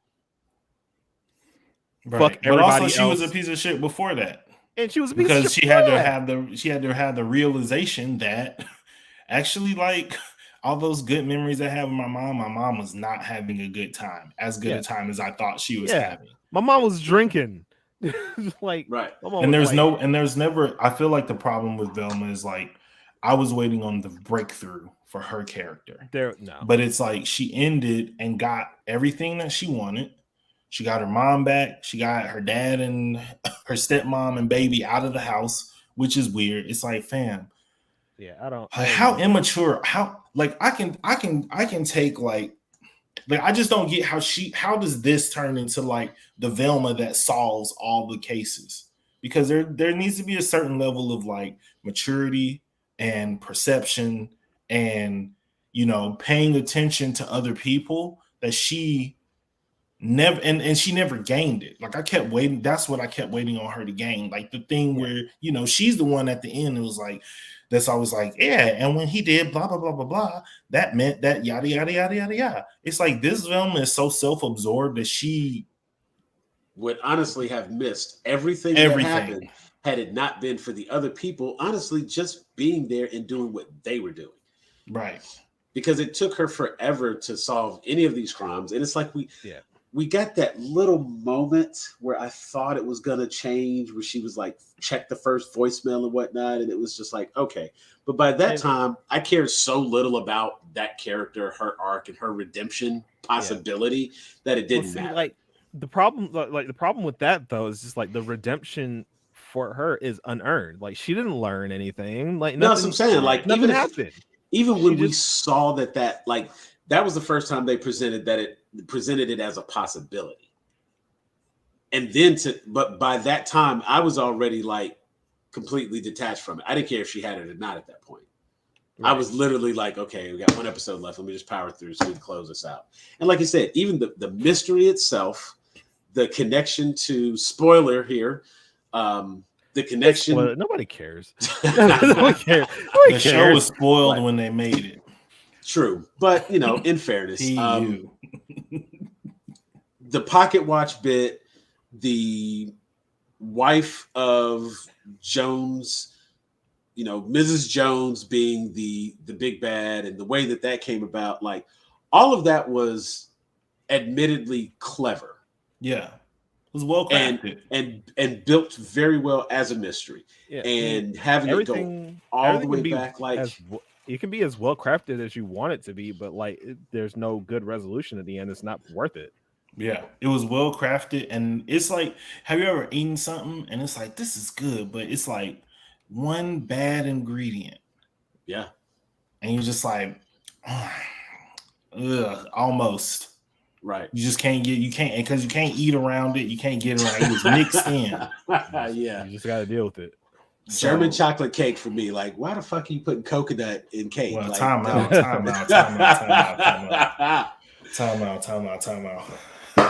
love German chocolate cake. That's actually my favorite cake. But see, I love coconut. See, and for me, coconut is that ingredient that just like, why are we putting that with anything else? If you want coconut, cool, have coconut. But I don't need coconut in all this other, like, you have all these other things. But again, this was a show that the good show was just underneath. And the one thing about this show that really stuck out to me, and I just thought was very interesting, and I still can't quite figure this part out. Jeff, you had said something towards the very beginning of the season where you talked about like Mindy Kaling's weird need to put a BJ Novak type character in everything. Oh, she's obsessed. So here's the thing that really like stuck out for me. If I was going to make a show based on a group of characters and I somehow wanted to model a character after myself, if I chose Norval to be the black guy and the hero, and the show was going to be called Norville, and it would be a Scooby, I would not make Norville the worst person in the show. Right. Yeah. Why? Given Like, that Velma, like but if you watch Mindy Kaling's shows, that is also a common thread. That's on Never Have I self-deprecating Ever, humor. Davy is, and no, on the show Never Have I Ever, Davy is like literally like her nickname on the show. People call her Crazy Davy because she does just like the wildest stuff. She wilds out. She's completely like, she's the kind of person who acts first and then doesn't react. If you ever watched Never Have I Ever, there's like scenes where what's her name? Reno 911 black lady. Niecy Nash. Niecy Nash plays her therapist. And every one of the therapy sessions, it's like Niecy Nash trying to get Davy to open up, Davy being like aloof and coy, which is not weird for TV. But eventually they get to the point where it's like, all right, so what did you learn? And it's like the conclusion that Davy comes to is always something that's like completely self-centered and not the conclusion that the therapist is trying to help her get to. And she's like, cool, thanks, bye, run out the door. And the therapist was like, no, that's not what I meant. That's not what I wanted you to get out of this. And she and on the Mindy Project, it's a lot of the same thing. She writes her main characters and herself, because most of her main characters are either her or based on her. She writes her main characters that way. The difference is, on these other shows, a lot of times they have characters who like cut her back. She didn't have a BJ Novak on this show. So like on the Mindy Project, the doctor who looks like BJ Novak was the one who always was like, yo, like, I don't care about none of that. You being crazy, yada, yada, yada, yada, yada. On Never Have I Ever, I think his name is Ben, the Jewish boy that she ends up liking. On this show, she just like steamrolls Norval. And she steamrolls Daphne, the two people who she's dating. And because I guess there's no like Jewish white boy in the Scooby-Doo gang, she's just gonna be a loose cannon the whole time. And I just don't know how that's gonna work. But that's a common thread in my opinion in her writing when she writes her main characters as well. Like they're just selfish and oblivious to things that other people are feeling. Like they're not empathetic characters at all. And I feel like that's something that you can't write Velma as not empathetic, because she is a character who you are supposed to empathize with. The whole point of making her kind of the dorky one who you overlook, but she's solving all the crimes, is to make sure people understand, like, don't overlook people like this. Don't underestimate people like this. I feel like it was also played out a lot more in Mystery Incorporated, where it was like Shaggy and Scooby's friendship usurping Shaggy and Velma's relationship kind of made you feel like that sympathy and have empathy for Velma, because you're just looking at her like, man, you deserve better. Like, Shaggy, you fucking up right now. And now in this one, it's turned on his head, where it's like Shaggy's like a nice guy and he's trying to approach him, whatever, and whoop-de-whoop. And then like she's like, let me laugh at your love for me so that I can get through my hallucinations. And at that point, I'm just like, all right, like if you don't learn anything throughout the course of this season, like you're unsalvageable as a character. Right. Yeah. It's I don't know, man. I don't even know that they can save the show at this point. As we see in that last little bit there, as it's closing out, we see the changes. Fred has the van, and now he's going off to like solve these, like look for these ghosts and stuff.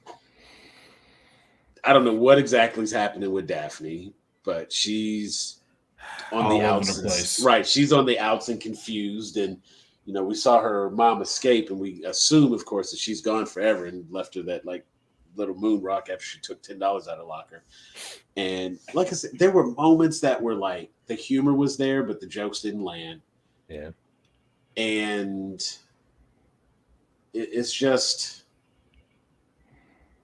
I don't even know what they could do in season 2 to fix this show, because now, based on the way it closed out, it looks like we're about to get a change in the character of Norval. Yeah. And so now we're gonna get like, I'm like really wondering, like, okay, what kind of stereotype are we gonna go for now? Right. But see, now here's the thing with it. Like, the problem isn't even with like all the other characters. It's all just how they interact with Velma herself, because Velma is the worst. Well, but see, Yeah. and that's the thing. If Fred is focused, I mean, like if you think about it, and this is just not even brainstorming or spitballing, but just like, okay, look at the way the series ended. Fred is about to be obsessed with,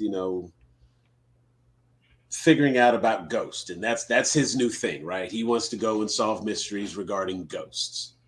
Daphne is just like in a bad place. She doesn't have relationship, popularity's on the up, on the down. She's, struggling with her identity, etc. Shaggy about to turn into a pothead to deal with his stress and whatnot. And if for some reason these people still choose to interact with Velma because she needs their help, this would be the reason why she gets pushed to the background. This becomes the reason why she gets somewhat ignored, why Shaggy would rather hang out with the damn dog than Velma. You know what I'm saying? And it's like, if you go back and you watch all those cartoons, it's like, yeah, Velma might be the one doing the actual mystery solving, but okay, team, let's split up. Velma, you go with Shaggy and Scooby. Well, no, we're going to go here, Fred. Okay, well, Velma, you go that way. You know what I'm saying? And it's like, they're just writing it to get away from Velma continuously because she is a horrible person. Right. There was a way to have done that without destroying the character. And now that this character has been destroyed, this version of Velma has no redeeming qualities. And I don't care if she ends up alone solving mystery. If she drops her glasses on the floor, I'm not going to help her. I wasn't even happy that like she got her mom back, because even that, like the final image of like her and her mom on the couch watching TV, it's like you completely subvert that by them closing the drapes on like a new mother and an infant. Yeah. Like I get like some selfishness, but like babies, like come on, bruh. Yeah. And that's the kind of stuff where I just be like, that ain't funny to me. Like who is that funny to? That's just that like nihilistic, like anything can be made into a joke, like including this baby rolling down the street. And it's like, okay, like Mindy Kaling, aren't you a parent? Like, how do you right? But I don't know. And it's also like maybe it's not 100% fair to rest it all on Mindy Kaling. Maybe it was a group effort and that just got lost in the sauce, but I don't understand. I don't like, she signed off on it.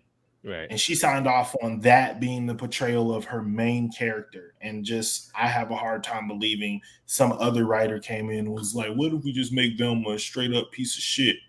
And then did it all on their own. And she just went in the booth and read it with no opinion on it. So I just feel like her whole vibe kind of is just like, women don't have to have it all together. And that's true. And I fuck with that wholeheartedly. But like, right. I'm fine with that on Never Have I Ever, because that's just some girl who you made up and that's how she rolls. And in that show, like, she doesn't always get whatever she wants. And I'm cool with that on Mindy Project, and I'm cool with that on all this other stuff. But like I've said, like we've had this conversation before, when you are adapting an existing IP, there are lines. And I feel like she colored way outside the lines on Velma. Yeah. And I'm actually glad you said that, because like watching as much as I have of Velma, and it kind of makes me think about something. Like in a lot of anime that I've watched, like some of the main characters do some despicable, like heinous shit, right? Right. Like example, Attack on Titan, fucking Code Geass, right? Where like after a while the main characters becomes like just real pieces of shit. Like, but there's always a reason for it, and you still kind of root for them because like you know what they're doing is wrong, but the way that they're like their conviction in doing this wrong shit for the greater good, you're like, okay, you're kind of a piece of shit, but I get it. Let go ahead and cook, right? There was no point in that whole fucking show that I've watched where I wanted to root for Velma, like at all. And if that's the case, I think you failed in bringing forth a character, like not even a character from an existing IP, like a character in general. Your main character is so unlikable that nobody in the audience wants to root for her. That's a failure. Like, absolutely. I mean, fucking Eren Yeager literally wanted to commit genocide so people could like kill him and fucking like bring peace to the world and shit. Like, Eren, you're a piece of shit. But I get why. I got you though. I understand. Like, go ahead, bro. Go ahead. Velma, nah, go to jail.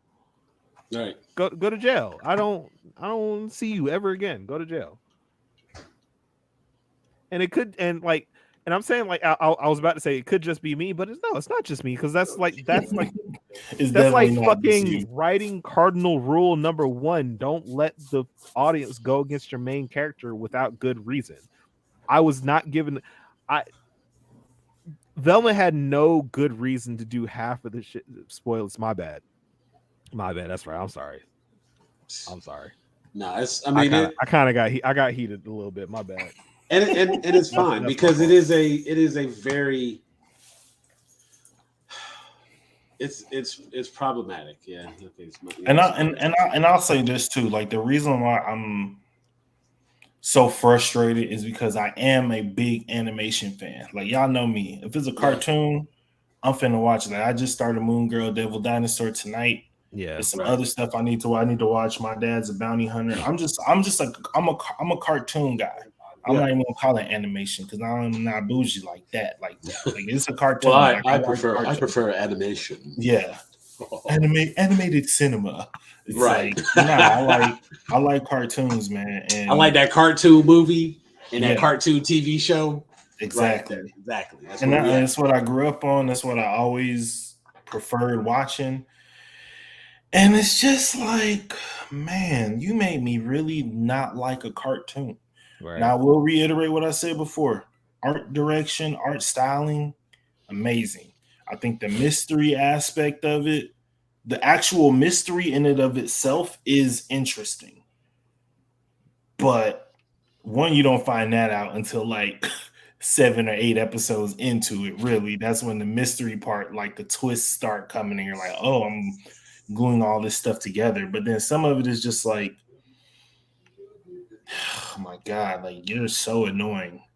Like this, in real, if this version of Velma was part of Scooby-Doo gang, they would literally throw her out of the van on a moving highway. Like, actually, I just thought of a better example. Fucking Princess Bubblegum from Adventure Time. Yes, like Princess Bubblegum is a piece of shit. Like, she is actually a war criminal.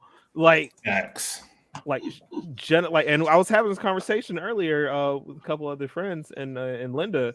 Like, Princess Bubblegum, like, unanimously is a piece of shit. She's a war criminal. She has committed genocide, fucking enslaved her whole kingdom.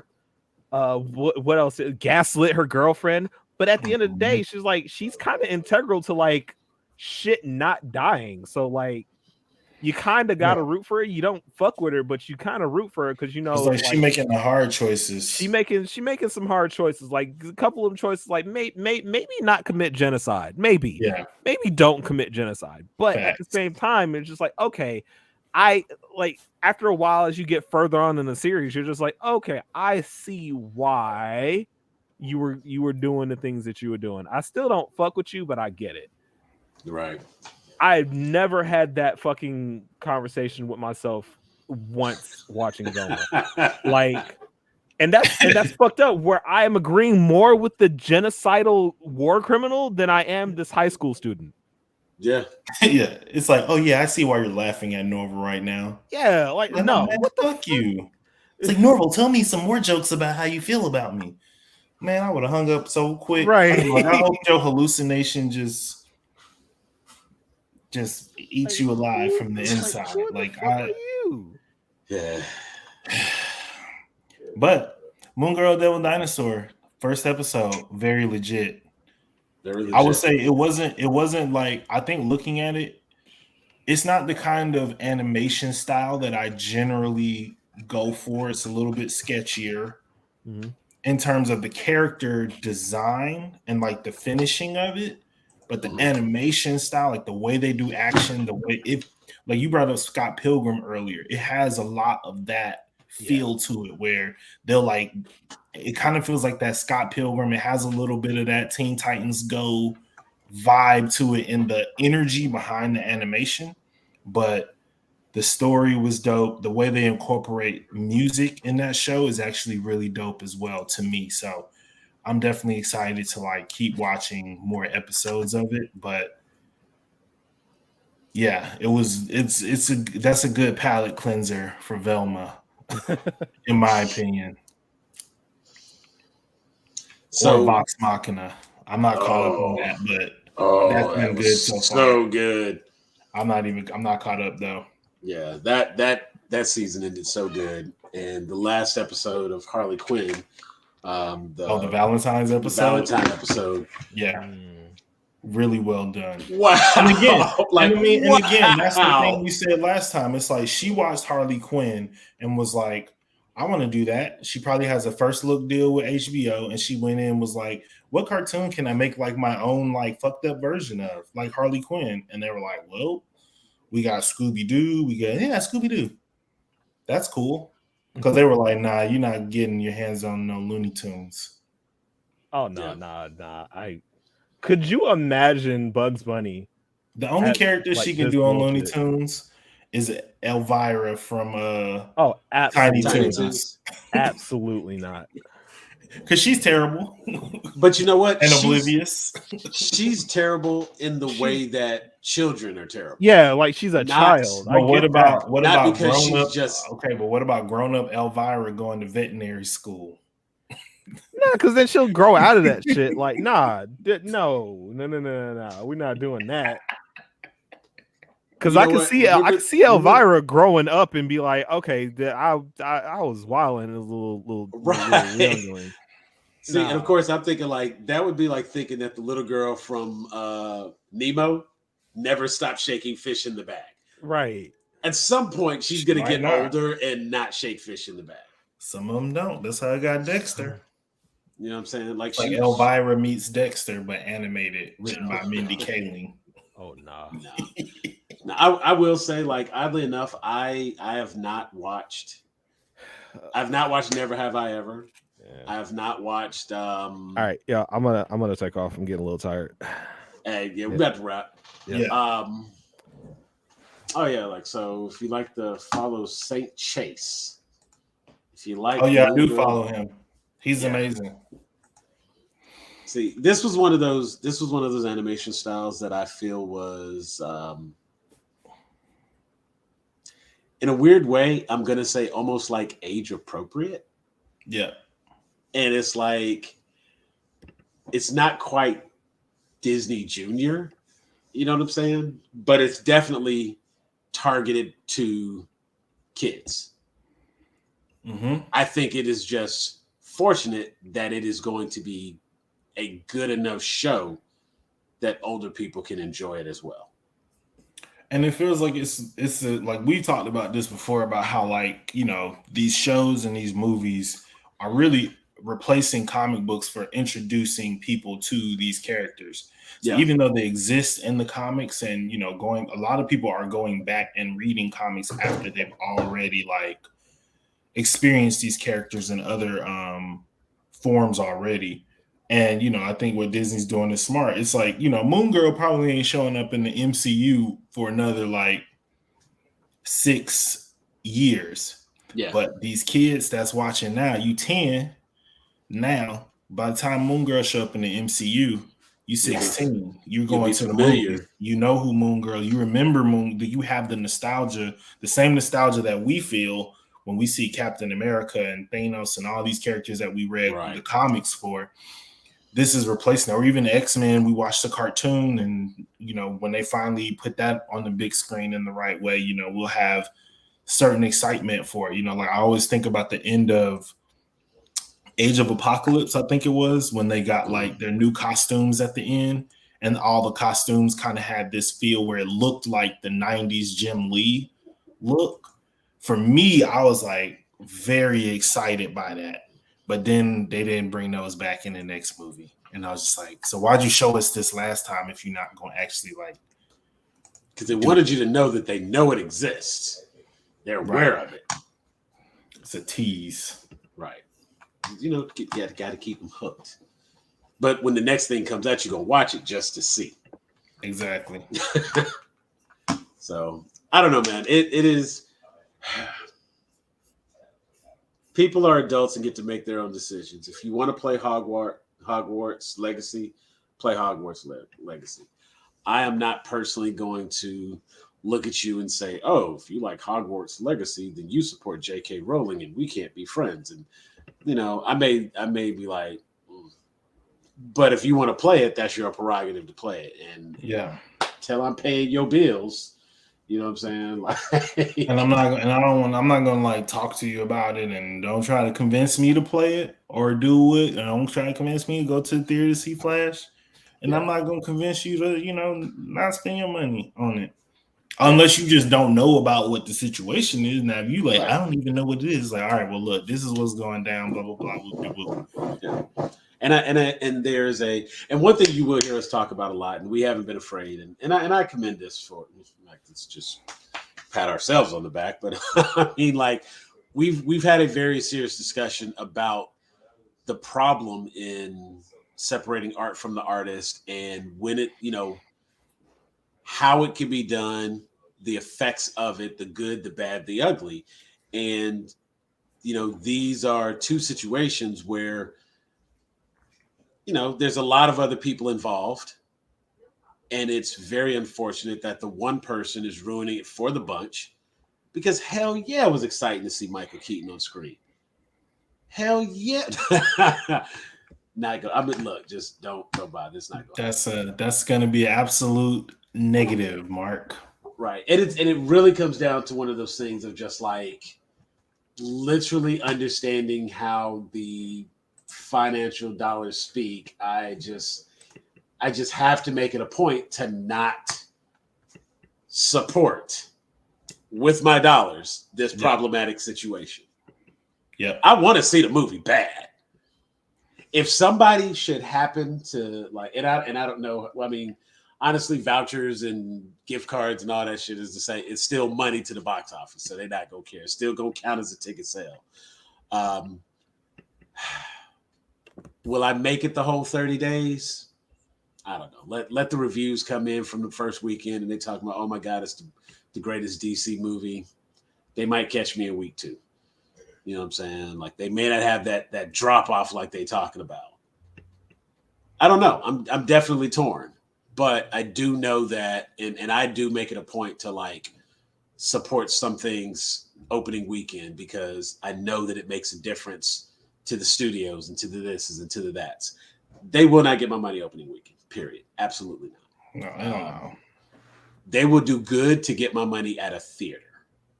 Since I get HBO Max anyway, cool. It'll be there. And if it does good or bad, he's out. You know,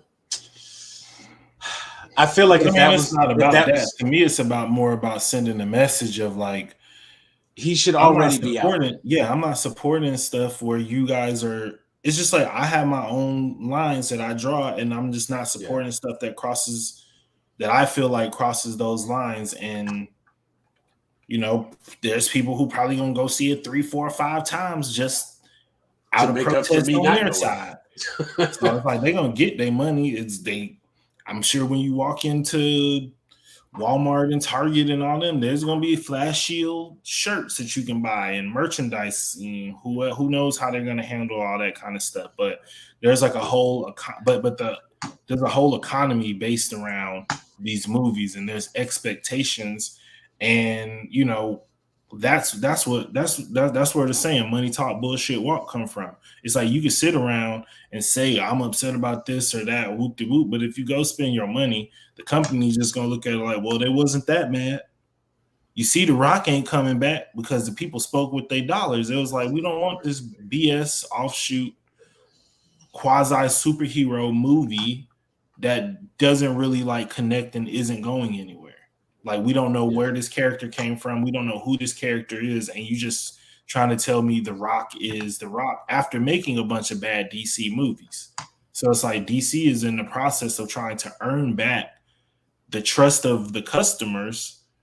And this is how they're starting their new phase. And it's just kind of like, all right, when you look at the company, like when you look at Marvel, right? Like, because I was working on Marvel apparel a lot during when Black Panther came out, when he was first introduced into the MCU, when they first started introducing all the female characters into the MCU. Marvel actually created a rule where, because in the past, when we did group shots of characters, it would just be like all dudes. It'd be like Spider-Man, Thor, Captain America, Black Panther, Luke Cage, like, and they were just like, we are introducing the women characters into the MCU, and our merchandise needs to reflect that. So if you create a shirt that has 4 or more characters on it, one of those characters has to be a female character across the board. And you know what? Some stores started saying, all right, just give me a shirt with 3 characters on it. Because, and so then when Captain Marvel comes out, it's like, it does well. The merchandise does well as well because women are looking for these characters. And there are some men who are looking for these characters as well. And so now they can look at it, and you can see all the bad publicity you want with people writing their blogs and complaining on YouTube. Marvel's too woke, this, that, and the third. Yeah, man. Ant-Man franchise has made like $700 million. And they about to make a lot with this Quantumania movie, I think, too. Just because black folks gonna go see this one because of Jonathan Majors. But they stick to their gun, and in some spaces, and in some places, and in some ways, they don't want to make certain statements. But they definitely understand that, like, their economy is based off of maximizing their fan base. They have conversations and they talk about, okay, this movie is a 4-quadrant movie. That's a term that's used in the industry to talk about the 4 quadrants of demographics that they find valuable, which is young men ages 18 to 35, tweens, teens, and then families. So is this something that moms and dads can take their young kids to? Is this something that tweens are going to ask their parents to take them to and buy the merchandise, because tweens are the ones who drive the merchandise aspect of it? Teens, is this going to make a buzz on social media? And then 18 to 30, actually, no, it's actually teens and tweens and then women. So is this going to be popular with women? Is this going to be hit the male demographic age 18 to 35? Because that's the highest spending consumer base of that demographic. Women's not, this is not a sexist comment, but like women statistically, they spend money no matter the age. Tweens and teens are a big economic driving factor, and they drive it on the merch side. They want the t-shirts and the hats and the folders and the backpacks and all this stuff. And then family, like, is it something that like parents can take their kids to? So they're thinking about all of these things, and I know DC is thinking about these things as well because it's basically the same business model. Right. When you stand up and you look at the Flash, which you're saying is supposed to launch your DCEU, well, now you've got something that's appealing to 18 to 35, certain demographics of men, because they don't care about what Ezra Miller did. But like, how do you sell this movie to women besides saying Supergirl is in it? Because that's part of it too. Like in the Flashpoint, the whole Superman thing is like it's like a reveal. It's like a big deal that's like a secret reveal that happens when you read or watch the movie.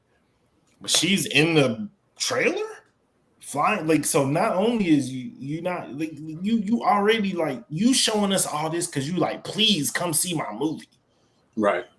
Because I'll say the plan for like Marvel really with Civil War was to keep the fact that Spider-Man was in it a secret. Like it was like a big deal. And I tell people this all the time because you remember I got to see it 6 months early. Yeah. And not knowing that Spider-Man was in it and meeting Peter Parker, even when Spider-Man shows up in his suit for the first time in the movie, it's still like this whoa moment. And then they, in my opinion, they ruined it by putting it in one of the later trailers because I think they were like scared based off of what had happened with Age of Ultron. Yeah. So yeah, because I will say that was a major reveal that it was that the last trailer before the movie actually launched, because we talked more about that trailer than we did about the movie. Yes. And I almost like, I'm not going to say weakest one for me, but I had the biggest problem with Civil War for the longest time. And that was that comic person to me. And of course, it's one of those things like, I know and I get it. And when it's all said and done, okay, yeah, they kind of captured the feeling of it, but the stakes weren't the same. You know what I'm saying? And that was really the thing for me. And of course, it was like going down the whole path with Bucky was like, that had nothing to do with, okay, whatever. Works for the MCU. I get it's not a bad movie. I'm not saying that. But again, y'all know me, Civil War, written by Mark Millar. That is not the same story. That is of course not what y'all are doing. That's the MCU Civil War. Right. And so it was like, I was good with it, but it was like people like, oh man, Civil War was so good. And it was like, tell me you don't read comics without telling me you don't read comics. And that was kind of the thing. So it was like I had to fight about that one a lot for a while. But yeah, I could see that reveal being a thing. But even with the different demographics and what information kind of stays under wraps, it is just you had stated the message that DC does and doesn't want to send. I don't think DC really cares the message they send to some degree, because they don't seem to like when they remove someone for being problematic, it is a personal statement of spite by someone in charge. Mm-hmm. It is not Amber Heard being removed from Aquaman because she's part of this major defamation lawsuit kind of thing. Because if they take Amber Heard off, that looks bad because we have to, and due process. Right.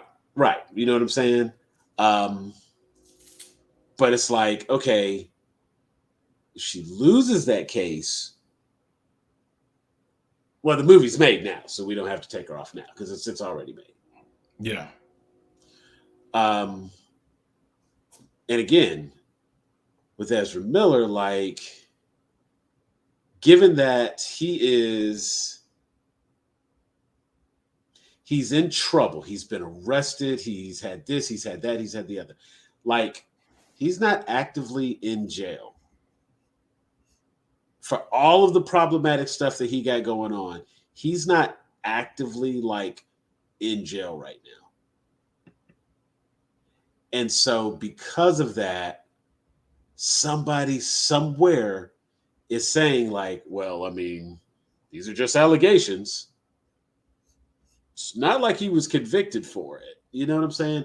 And that is still problematic because you still like tie your brand to these allegations and you're cool with that. And it's just one of those things, man. And I'm like,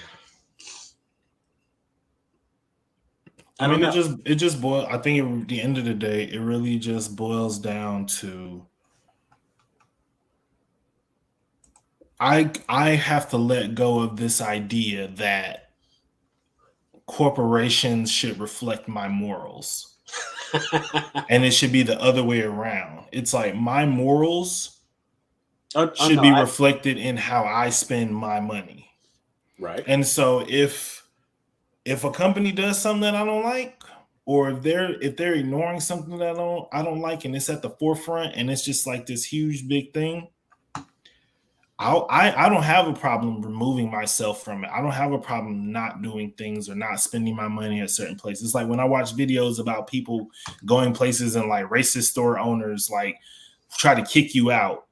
You know what I mean? It's like, you know, you walk in Louis Vuitton and it's like they following you around the store. They don't think you got enough money. It's like, okay, your idea of teaching them a lesson is by buying the whole store to prove that you got the money.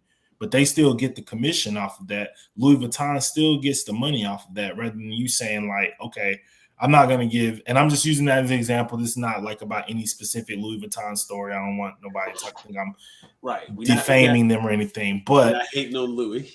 Traditionally, that is the type of store that Black people have had problems shopping in. And so for me, it's kind of like, well, just take your money and leave. Like they obviously like don't want it.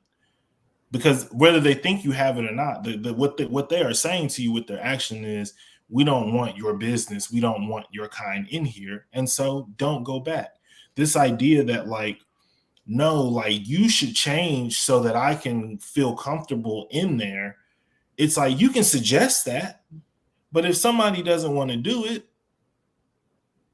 like we just gotta sometimes you just gotta learn how to move the fuck on and just like go where you are wanted, go where you are appreciated, go where people are going to like appreciate you. That's part of the reason why I don't spend a whole bunch of time on the DCEU and DC movies and all that, because they don't give a shit about like what people like myself want. Like I am, it's not like we have like a small following on our YouTube channel and I'm screaming into the abyss. Like there's other people who are actually powerful and have voices in Hollywood who said many of the same things that we're regurgitating, because what we're saying kind of seems like common sense.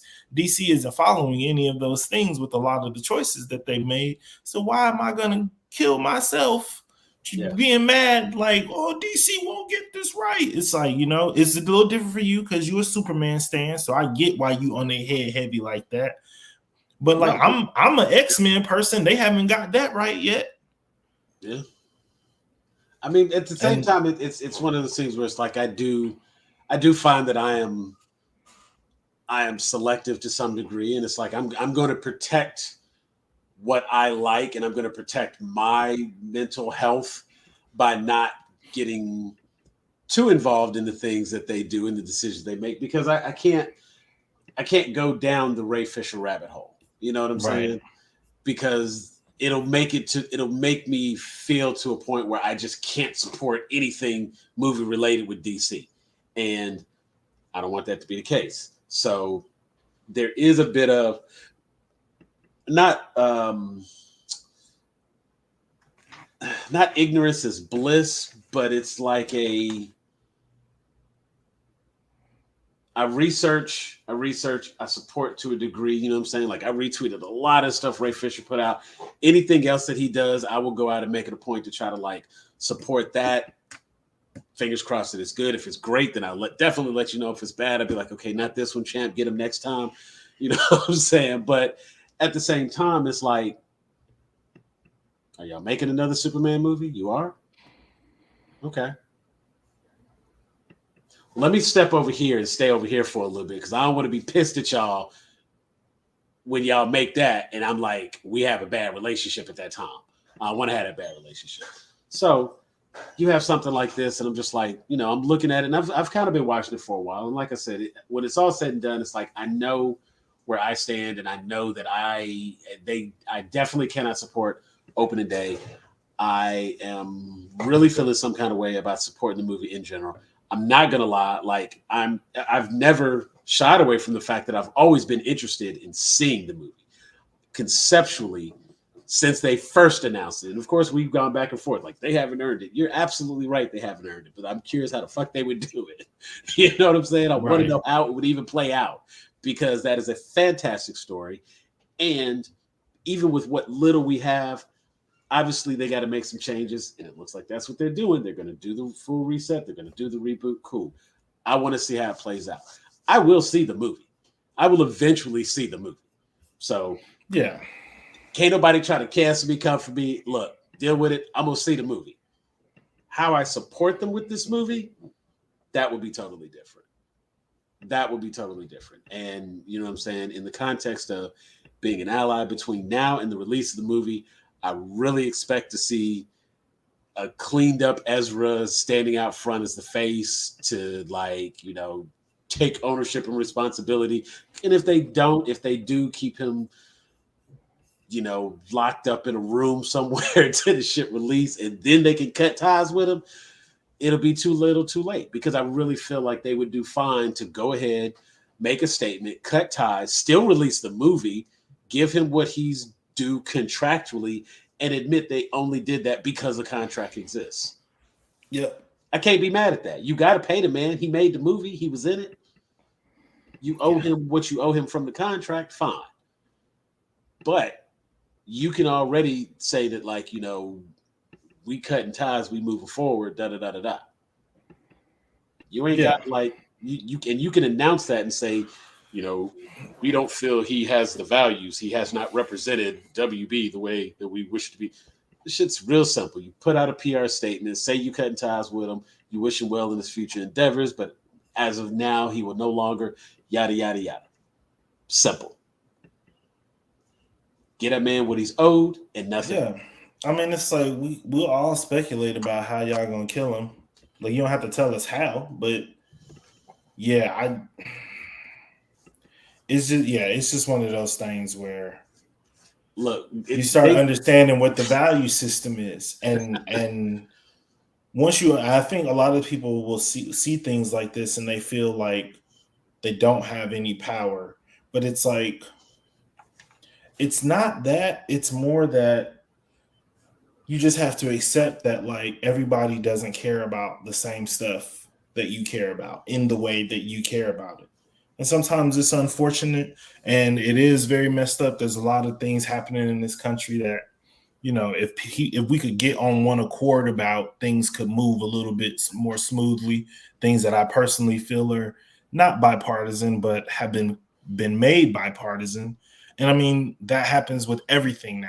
Even this, like, there is a camp that is like, if you support this, you are this. And there's a camp that says, if you oppose this, then you are that.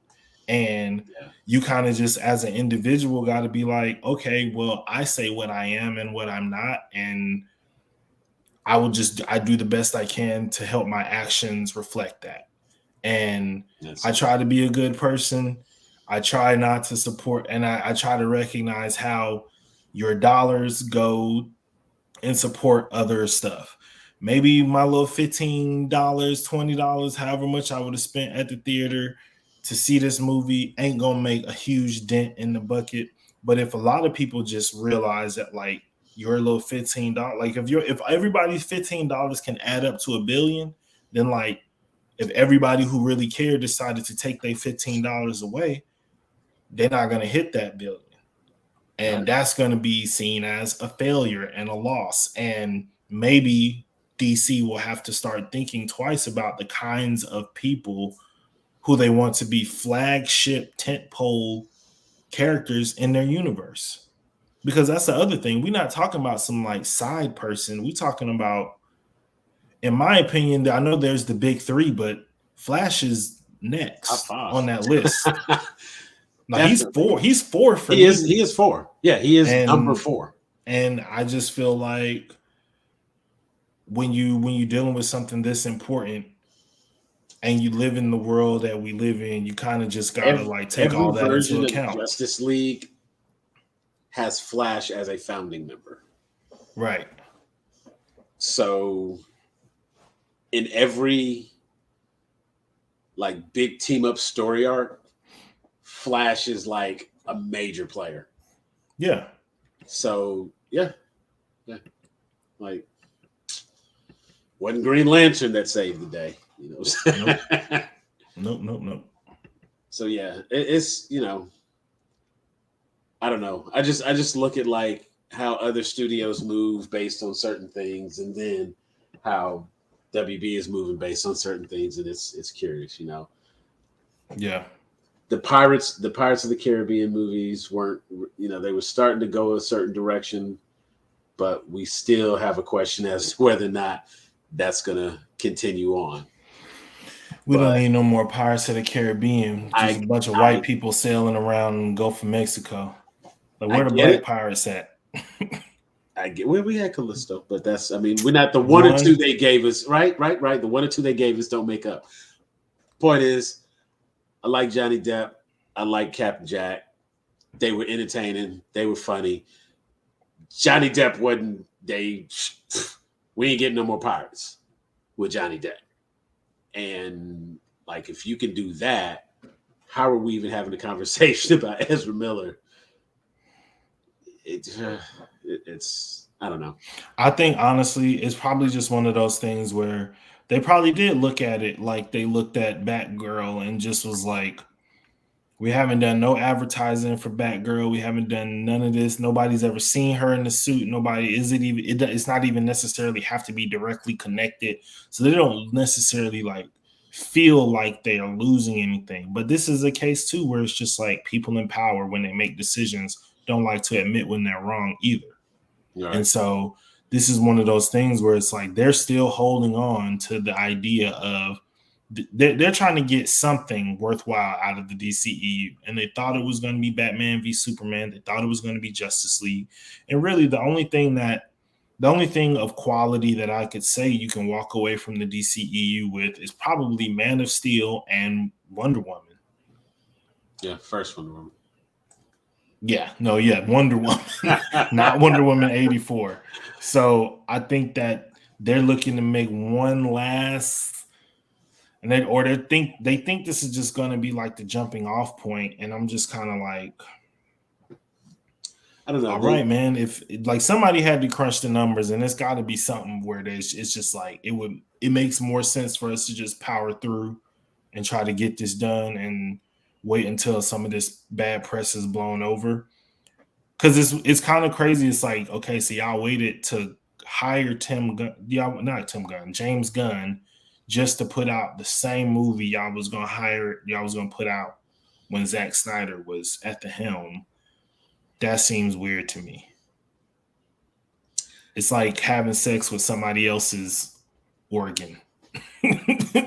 I mean, how was it? I don't know. I guess it was okay. Well, I watched the tape from it. I wasn't there. I didn't do anything, but I watched the tape. It looked like it was fun. Yeah.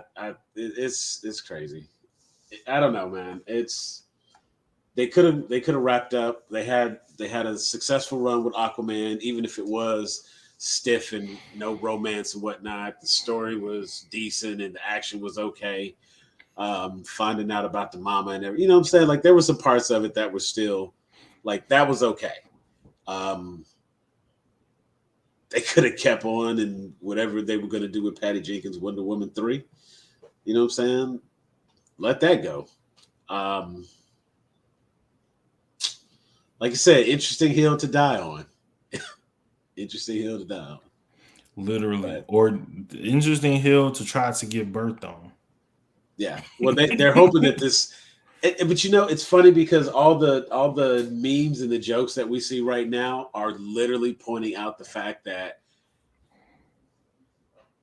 the trailer was so impressive that for just a moment we forgot this was that same shitbox that did all the stuff that he did. Yeah. And it's like, you saw that trailer and you was like, damn, I still got to fucking boycott it though. But I think also when you look at that trailer too, it's like y'all are showing us a lot. Anytime a trailer is showing a lot, you got ulterior motives. You scared people not gonna come see the movie. And so now it's kind of just like, all right, like they really are trying to get people out to see this movie. Like, you showed us Michael Keaton. You showed, you know what I mean? Like you literally like this is the first trailer. Yeah. Like, you literally could have just done a whole thing where you're just like, I went back in time, I tried to fix something, and you show like the two berries. Okay, we see him talking to Ben Affleck, but we could just see a silhouette. But like, people gonna know when they go on IMDb or whatever that Michael Keaton is in it. But like, well, people already knew that part. Yeah, but like, you don't have to show him in the cowl. Yeah. You don't have to show Supergirl flying, but you could have showed her like all emaciated in the room or whatever, and even keeping that secret. You don't have to show her flying next to the jet to just confirm who it is or whatever. You know what I mean? And so it's like, what is even left for a second trailer? Like, well, I think they've also, like, somebody somewhere has also figured out that like second trailers don't get viewed the same. Definitely not. Like we are at a point where, and it's sad to say that I think that may have actually really kicked off with that Civil War when they put Spider-Man in. Like, people really got to the point where they were like, well, shit, you took out the biggest surprise we could have got. And ever since then, I feel like if you go and you look at all the views for second trailers, they've dropped dramatically. Like, we watched that first trailer because it was that, and it was the Hulk running in Wakanda in the trailer instead of Hulkbuster. Yeah. Which made sense story-wise for them to be deceptive, but it's also like, well, just put a different scene in the trailer. But then it's like, it's hard because you got a whole economy based off of trying to figure out what's happening in the movies and reveal it before the movies release. Like, I'll give you an example. When I was working at Mad Engine, when they were doing Star Wars, they were revealed, like, basically they were revealing like all the new, like, it was for the new series that was coming out, and everything behind that was like super secretive. And then when they came out with like the new Stormtrooper, it was like the Death Trooper or whatever, I think in the second one, literally, I was at the meeting that day in San Francisco where they revealed what everything looked like. Now, you can't take your phones in there. They have like little stuff where you leave it outside and it's all protected and stuff when they're showing you all this stuff. So if you want to, like, you can take notes, you can do sketches of stuff, whatever, right? They show the Death Trooper. I fly back home same day to LA. It's like a 45-minute flight. So that's probably the span of about 6 hours all total from like that meeting to me getting back home. Get back home, get on YouTube. Collider already has a video out about the new Death Trooper with a sketch. It's a rough sketch where it's like, oh, somebody in this room drew this in their notepad and sent it to their homeboy at Collider to get this on. Like, there's a whole like economy based on revealing this stuff and spoiling it. Oh yeah, no. And so I understand why studios feel the need to be like deceptive about it. But to me, I'm also just like, if I don't want to know spoilers, then I just won't watch. The only reason I saw that trailer really was because it was during the Super Bowl and I was at somebody else's house. So I think I've watched one trailer. I think I watched the first trailer for Ant-Man, and that's it. I think everything else is just like, I already know I'm probably going to watch it. So I don't need to see a full trailer for it. And I probably know where I'm going to watch it, if it's going to be in theaters or not, just based off of that first trailer. Anything after that, no thanks. See, that's a whole conversation we're not going to get into right now. We're going to do trailer hype? Me? Oh, man. That's... It's because I'll watch it just to see like if I'm interested in it. But I don't necessarily always want to go into like full breakdown and figure out. I don't want to be a detective. That's what I don't want to be in a movie, unless it's a mystery movie. I don't want to be a detective using the trailer to try to figure out what's happening in the movie. So, you know what's really weird? I have this uncanny ability to figure it out. No. Actually, no. It's when I'm watching the movie that I can't turn that off. But when I watch the trailer for some reason, I'm just a kid watching whatever, and I'm excited. And If I watch it on the big screen, so innocent. When I watch it on the big screen, I'm down then. Like if I'm going to the movies and they're just showing me previews before, I enjoy that. But just like going to YouTube and watching it just to like watch it. Now, like part of that too is because like at my last job, I had to do that. Like basically it was like when the trailer would come out, we would have to comb through the trailer to try to find stuff to make t-shirts off of to get ahead of the curve and like get them in front of like our retailers soon. So Atlantic Station on Monday in the 4D theater. 4D. What's the fourth D? I don't know.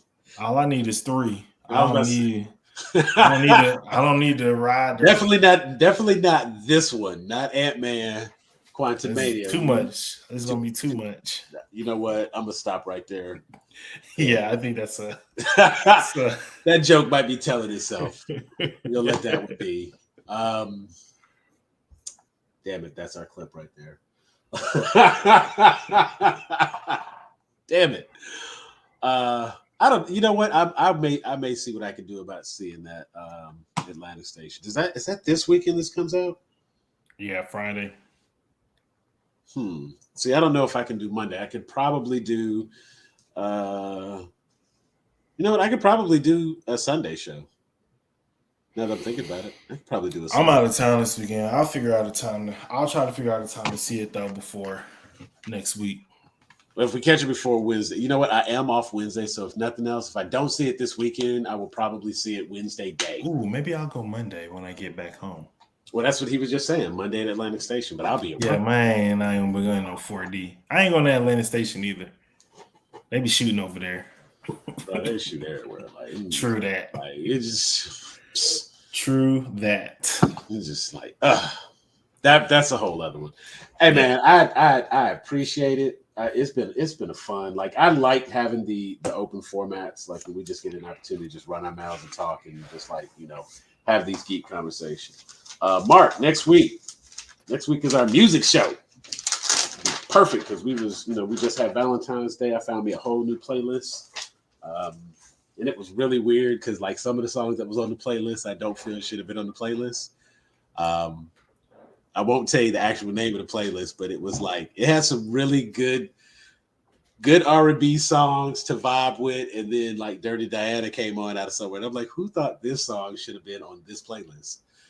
I don't know that song fits the rest of the tone of this playlist. So that was pretty funny. But yeah, that'll be the next one. And then coming around, I got to get in touch with D. I got to find out what our Why Did I Watch That's going to be. We got our first Wednesday in March coming around here pretty quick. But I think we got 2 more this month because we have an extra Wednesday this month, or is it just the? Let me look at the calendar. I don't think so. Usually not in February. Not in February. No. Okay, so yeah, we just have 4th, and then next Wednesday, the 22nd, will be the last one. So that'll be our music episode. And then right after that, we are coming into March 1st, and that will be our Why Did I Watch That? So I'll be in touch with D, find out what our Why Did I Watch That show will be. And then fan cast it on the 8th. There we go. And Thundercats. I may have something 3D printed by then. I was gonna do that open box reveal. Man, there's so many pieces in that box. I was like, nah, cuz I need to know where this stuff go, how to put this together. We finna do this tonight. And I'm gonna have to like space it out and get it right. And I got a spot where I'm gonna put it out in the garage. But yeah, that is the. Okay, well, you know what? Get with me, and we will talk about a movie for Why Did I Watch That? If you got a good one and you recommend, we'll see if it meets the criteria, and we may have to check that out. I'll get with Denisha because I think it's her turn to pick one anyway, and we'll have to get that. If you decide you want to play Hogwarts Legacy, if you decide you want to go see Flash in theaters, do you. Enjoy it, get your geek on. But try not to, just like let people enjoy things. But at the same time, like, stand up for what's right. Make a decision, stick to it, that whole bit. It'll get super political super quick, so we're not going to go too much more in that one. Watch that Ace movie. What Ace movie? What wasn't Ace? You're gonna have to refresh me what Ace movie that is. If you can remind me, might be. I have to go back and look at my notes, see if I wrote anything down for it. But if anybody can remind me, then I will definitely check into that. Oh, Phoenix Wright Ace Attorney. That's Amazon Prime. You know what? I would have to see what that ranks. I think I did actually look that up, but that may qualify. I have it open on one of these pages. The Sailor Moon, the Speed Racer. I had all this stuff open. I you know what? I may check that out. I may check out the Phoenix Wright movie. Skinamarink. Skinamarink. I don't know if I want to watch something called Skinamarink. That just sounds like that's going to be so bad. Sounds like a bad horror movie. Is that what that is? Yeah, it's a little boy sitting upside down on the picture I see. You know what? Skinamarink, just for what it's worth, is actually rated too high to be on a Why Did I Watch That? Darn. Right. At a glance, it has a 71 and a 44. Like, some people actually thought that was pretty good. So, like, that would actually be wow. But the writer, director, and producer, same guy. Kyle Edward Ball. I have to. We got to pay David back. Now I'll have David suffer on some stuff. Because right now that Winnie the Pooh movie is like getting a 17 on the tomato meter and a 63 audience score. We might be in the right realm, but surprisingly enough, Ant-Man's only got a 51 on the tomato meter. We might be able to watch that as a Why Did I Watch That? Depending on what that audience score comes out. But, you know, it's Rotten Tomatoes, so take that shit with a grain of salt. They probably just suffer superhero fatigue and, you know what I'm saying? Like, oh, okay. So as soon as Kang pop on the scene, now all of a sudden the movie's no good. Y'all been loving on Ant-Man, but anyway, let me not. It's see, that's why we have to end at 3 because it'll go left. I start opening up. I want to thank Jeff for hanging out with me, man. It's been a pleasure. We had some good conversation, learned a little bit, and I kind of knew about the quadrants, but I didn't know that was a thing. But it absolutely makes sense, and it's all about that dollar, man, and who they got to sell to make that money, and that absolutely makes sense, and that's why they do what they do. They pick what they pick. It can't be that bad. It's got a sequel coming, so like, you know, that's the money's there. So that's how that works, right? Somewhere somebody made enough money on that to be like, oh, we're gonna do it. We're gonna move forward with it.